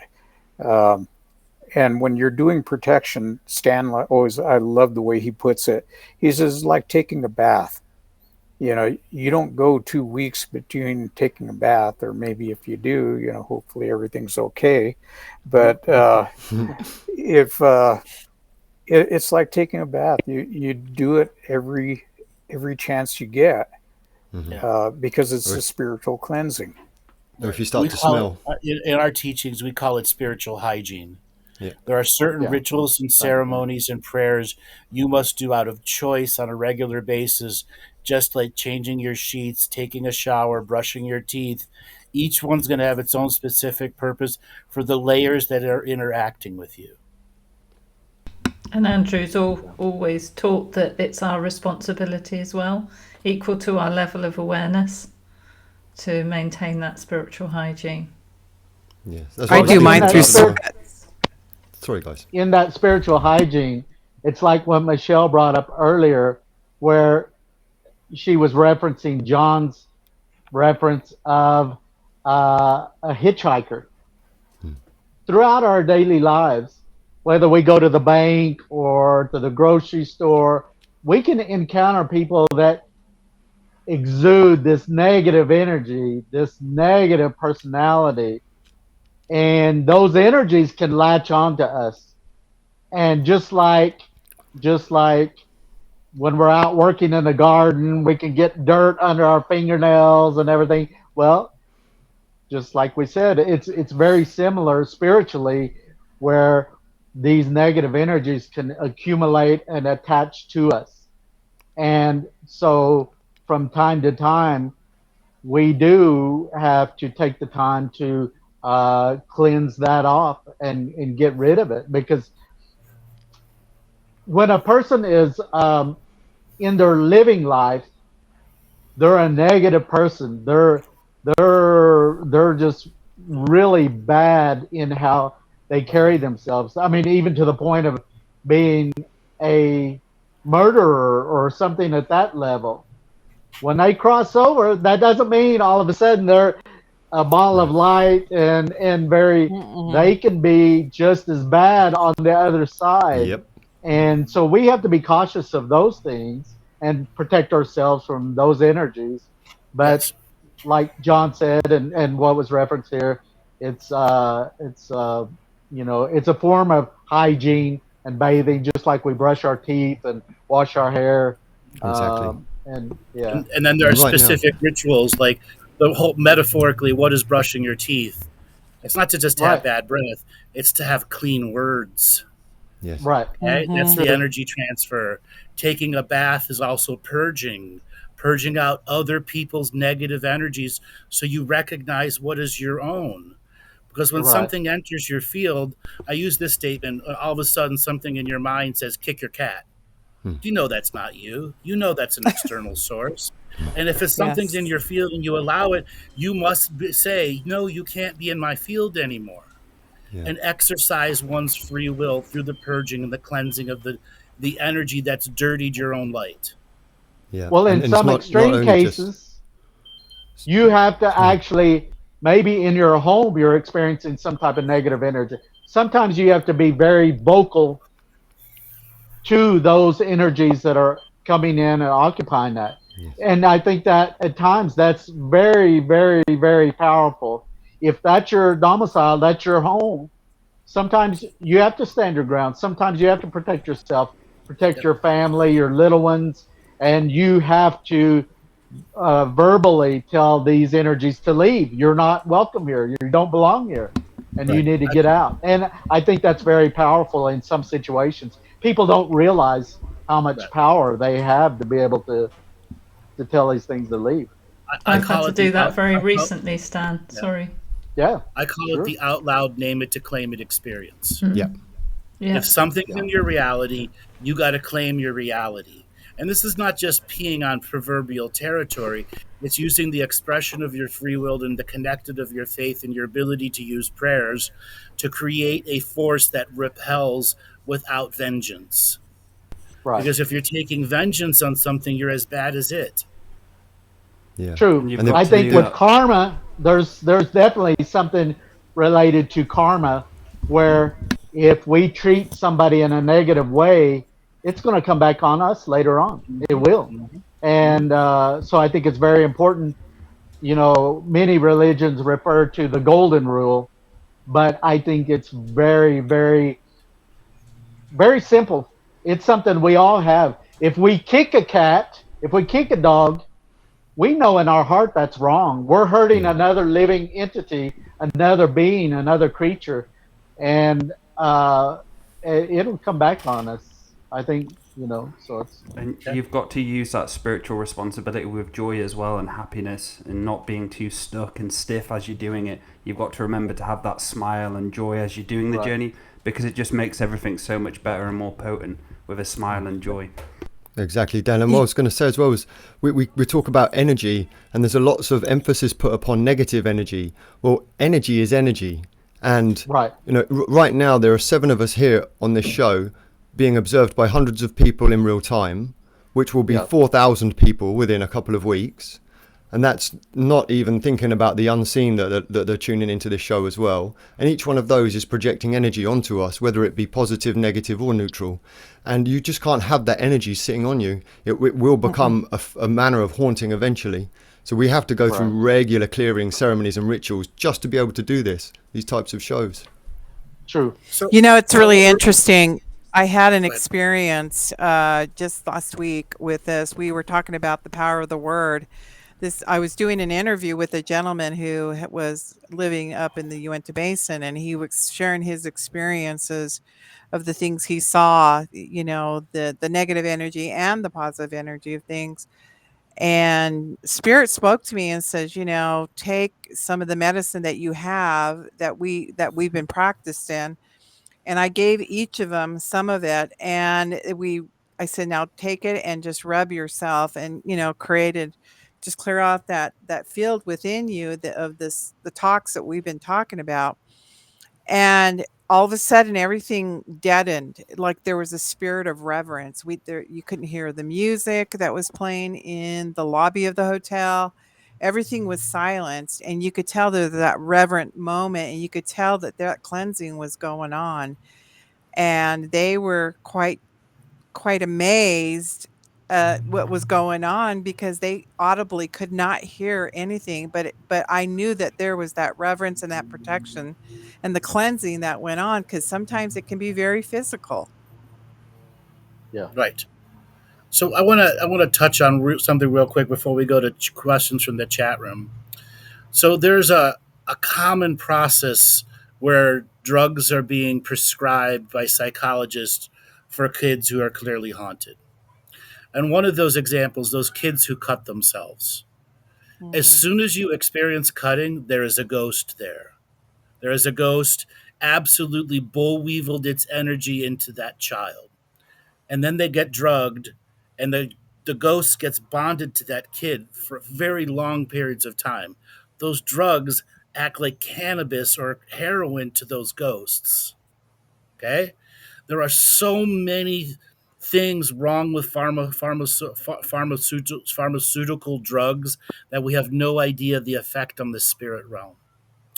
And we can't just wholesale ignore the unseen realm anymore and how pharmacology connects those realms together. And when in psychology, who doesn't believe in ghosts, doesn't believe in any of that other stuff, we run into how do you raise a family to deal with energies such as ghosts? And what are some of your things you were saying before? What's in your culture? What are some of the other things that you may be able to give them as advice if they were to run into something? Um, for me, one of the theories that I've come up with, that something that we all see today, is this these incidents of active shooters Yeah. and Mm-hmm. mass killings and things. And for me, in looking at that phenomenon, I think that it actually is rooted in possession, Yes. whether it would I be would say two demonic thirds of. possession or, Mhm. but I think those individuals committing those acts, just like you mentioned drugs, I think an individual that is in some way, they are vulnerable, whether it's because of alcoholism or drug use or mental illness or something of that nature, that negative energy sees that. Or maybe it's somebody dabbling with a Ouija board. Yeah. They are Mm-hmm. targeted by that negative energy that takes Hmm. possession of them. They have the means and the opportunity to carry out these horrific acts. They do. And then after it's over, when they're asked, why did you do it? They're like, I don't know why I did it. I don't know why I committed what I did. And you hear relatives and friends say, oh my God, I never imagined that he's not the type of person that could have done this, you know. Right. But I think the reason all too often is that there is in some way, a possession that's occurring. And I feel in recent times, there's what I've termed as a demonic convergence, uh, where things have happened that allow these negative energies to manifest and to influence people to commit these acts and stuff. And that's just Interesting. something I've thought, The demonic convergence, great way. And that's why I refer to Yeah. cocaine, heroin dealers. The Okay. demonic convergence is around them and all of their minions that are in the dealing process. Right. And many of Right. the Mexican cartels do their own form of dark magic on all the drugs that they put out. Yep. Okay? There's a whole other way of seeing reality. And to add to the mass shooters, I really think two-thirds of all the mass shooters are possessions, whether it's because of the Yeah. pharmacological interaction where the thing gets hooked onto the energies that the person's doing, and the only way that the entity can get free is by forcing something like a mass shooting. Yeah. So Andrew, so do you suppose that this is an intentional program that's being put out there to the world, especially the young folks, to get them hooked onto these substances, mind Yes, it's altering been done. substances? So, It's ancient as days, just like the opium wars. Alchemical and magical interference with drugs has been going on for a very long time. mhm. It's ancient. It's ancient in our culture. And when it comes to sociological things, you have people that go into the military and they see horrific things on the battlefield, and they come back and they have a very difficult time dealing with that. And what's amazing is that we fly them back within hours from the battlefield, and they're out in the airport walking around. Some of my friends, they won't even drive under a bridge without changing lanes because of the idea that somebody's going to drop an IED on them from the other side. Yep. So you have this, and in Navajo culture and most Native cultures, what you had was when somebody came back from war, there was a healing ceremony that took place that would help to cope. There was also a ceremony before they went into battle, before they left to go into the war. The ceremony was done to allow them to become a soldier, with that mindset, and to protect them. And then it's done once they got back, to bring them back to where you're involved in your community, your family, your environment, and those kind of things. So there's a start and there's a finish to it. The real irony, the vast majority of shooters are not in the military. When's the last time it was an ex-military guy that shot up a whole bunch of people? Not in any recent memory, has it been? No, probably in the 60s, the tower shooter in Texas. Right. What does that say? What does that say? If it's not the guys who went to war doing the killing, it's the young, influenced minds that have been overtaken, whether it's drugs, sex, rock and roll, culture, ghosts, demons, or anything and all of that in between, or all of that chemistry just creating persecution and chaos. Yeah. Well, there's like John said earlier, there's no balance. There's no harmony in that individual's life. And, they lean from one extreme to the other, and that causes problems. Disharmony is popular right now anyway. We had a shooter over in the UK who was part of the incel community. I don't know if you're familiar with that. These are people, men who feel that they are celibate by force because women avoid them. So he chose to go out and kill women. There just seems to be last was the transgender shooter just recently in America. There just seems to be so much of these groups right now that all they feed on is division. It's what they're about. Yeah. Well, we're at the point where we've got to take a couple questions from the chat room. Yeah, we've got some great questions today. So do you want to pick the questions? We have time for 2 questions. We're already a little over our time here. I like the one that says, where do we learn sacredness? I like that one. Good one. It starts with you having to make a choice that sacredness means something to you, and that faith actually means something to you, and beginning a daily practice. Okay? Well, I think we're, as a human being, we're given that sense of right and wrong. Whenever we interact with another human being through our daily lives, if we show anger and negative words to another individual, we know that's wrong. And the same with when our grandparents are providing us information, we don't have to be told those words are sacred. They are. We understand that within us. So I think we're all given that. It's just some people, in how they're raised or how they carry themselves, they either choose to dismiss that or not be in tune to that, or others are very in tune to that. So I think sacredness is unique to each individual, but innate. I think we all have that. Yeah, innate, but we still have to practice it.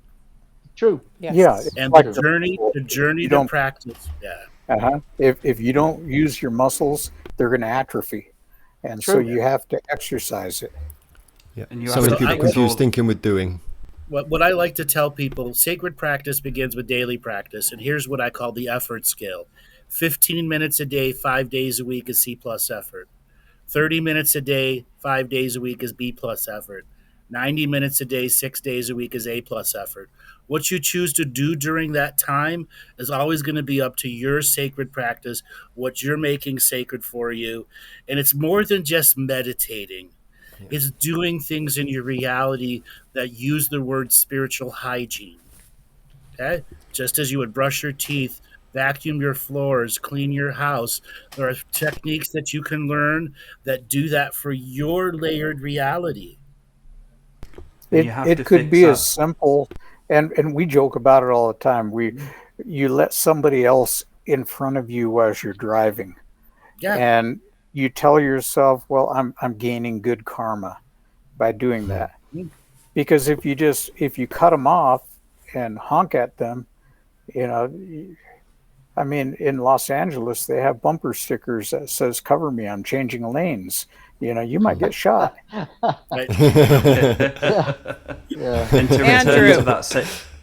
Yes. Andrew, you and I have been speaking as of late, but one of the most things that I've come to learn is loving myself first.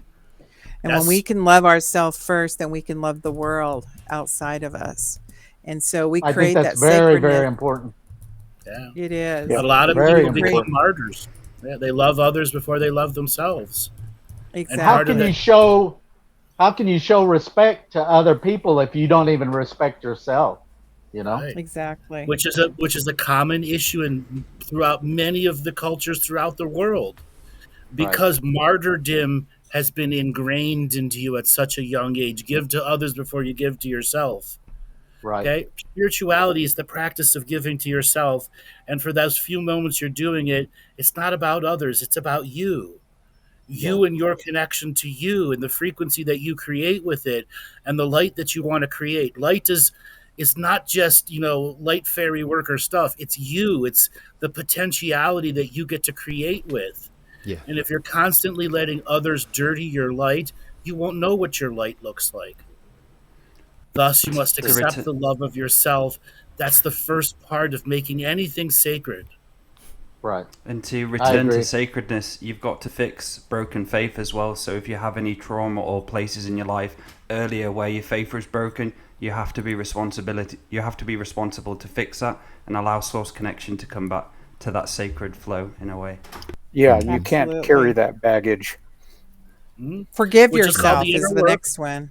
Right, right. Which is the inner. Forgiving yourself is the beginning of the inner work, and inner work can be described in many, many ways. The first part of inner work is you got to use your out loud voice and claim your power back that you've given away out of ignorance. Ignorance for not paying attention to what was going on in the moment. Okay, and then the next step is the strategy of faith. What am I going to do with my faith and my connection to faith over the next several months, and stick with it?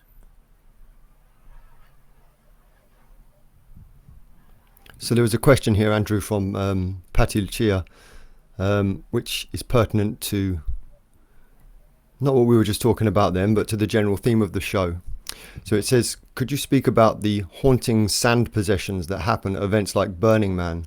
I've seen videos recently of celebs who went to Burning Man and came back looking completely possessed. So have you guys seen the Burning Man rituals and things that go on at those kind of places? I've heard Andrew talk about this before. So that is an assemblage of demons, ghosts, negative entities, predatory entities that come with the people going there. None of them go with a sacred intent, and none of them leave with a sacred intent. The vast majority of them are going to get drugs, sex, prostitution, etc., etc., etc. It is like a shark's feeding frenzy for negative entities. Now, many festivals are like that. Many festivals are like that, including high schools. Okay? That's the first place where things assemble like that. If you've got 1,000 kids going to a school and 30 of those kids have entities attached to them, those 30 entities have access to 970 more kids that they never had access to. And then when you have major parties like Burning Man, it's where they go to like, hey, I don't want to be in San Francisco anymore. Let's go to Burning Man and possess someone and catch a ride to New York City.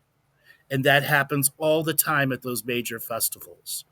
And I when think on the opposite, you can also have where collectively you have a mass of people that may be praying toward toward the help of somebody that's injured or that has a disease, and those like-minded people in the prayers can actually result in almost miracle-like yes, results because yes. of the thought and the intent that's going into that, and it's focused on one central So result.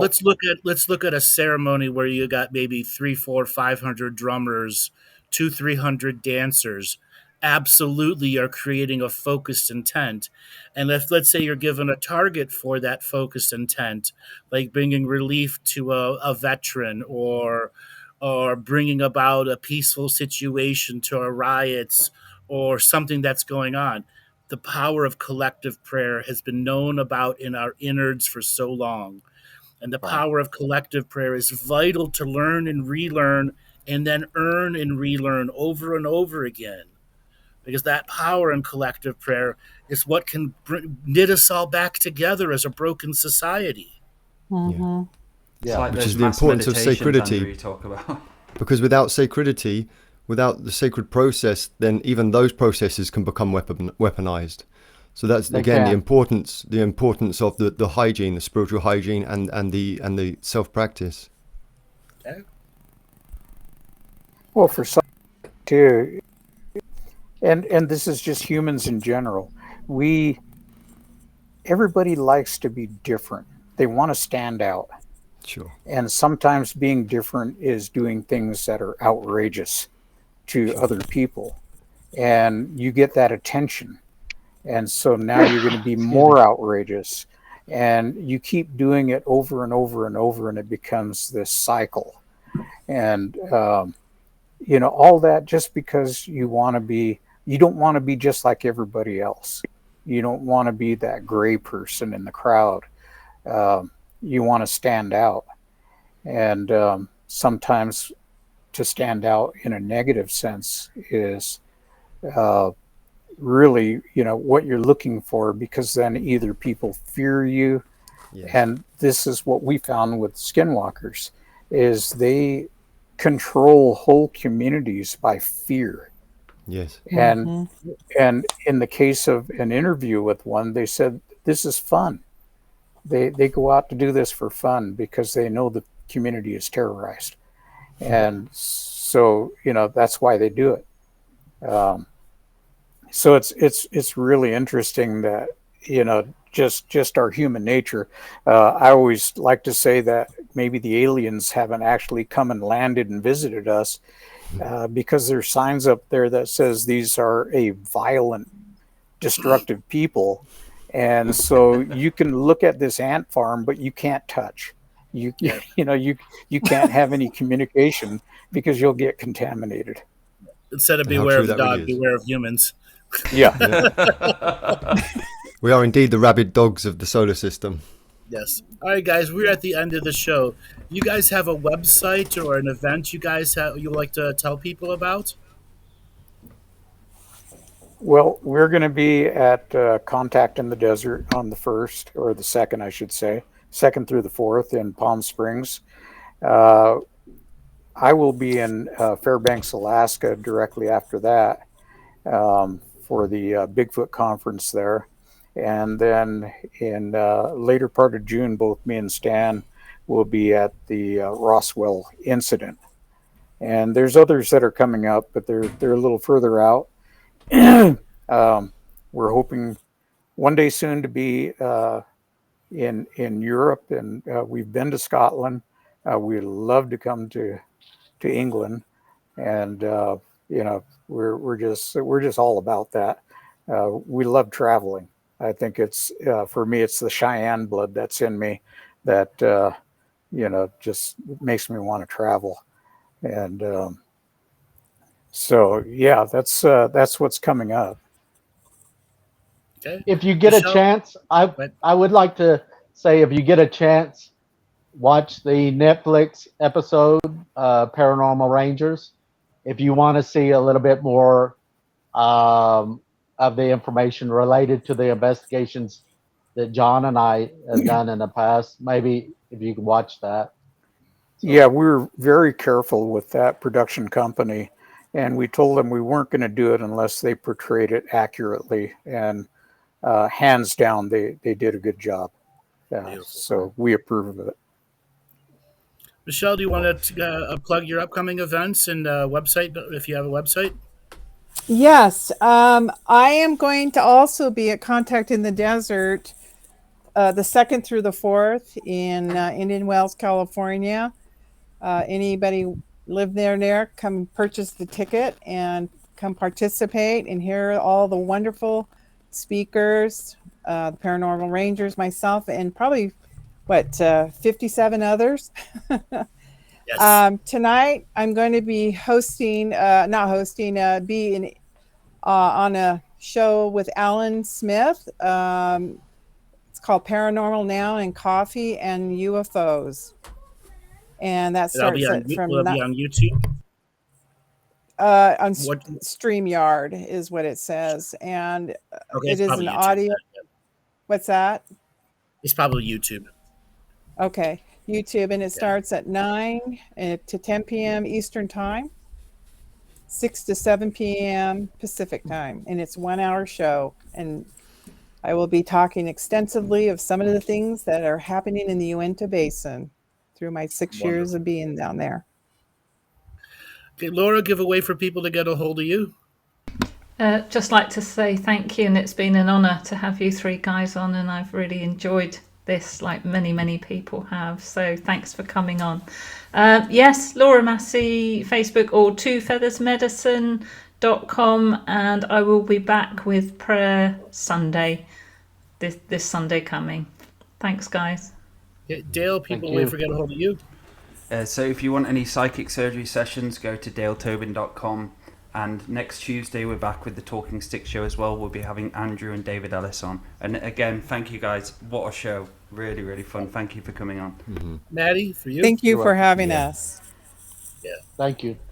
Yeah. I appreciate everybody that texted in and made comments and is watching the show. Thank you for that. Fantastic. Okay, yep. So thank you very much, guys.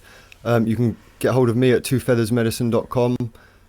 Private sessions, psychic surgery, psychic readings. There's some light language products there and a light language course. So yeah, twofeathersmedicine.com, and just click on my face. Well, Jonathan, Stan, Michele, you guys are amazing guests. We really push the natures of understanding the different layers of reality. I look forward to having you guys on again sometime and going deeper into the potentials, possibilities, and helping people just learn about the other worlds that are out there. Thank you so much, guys, and we'll see you again. Well, thank you, Andrew. Thank you, guys. Thank you so much. Bye-bye. Bye.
Healing comes in many forms, all the colors aligned.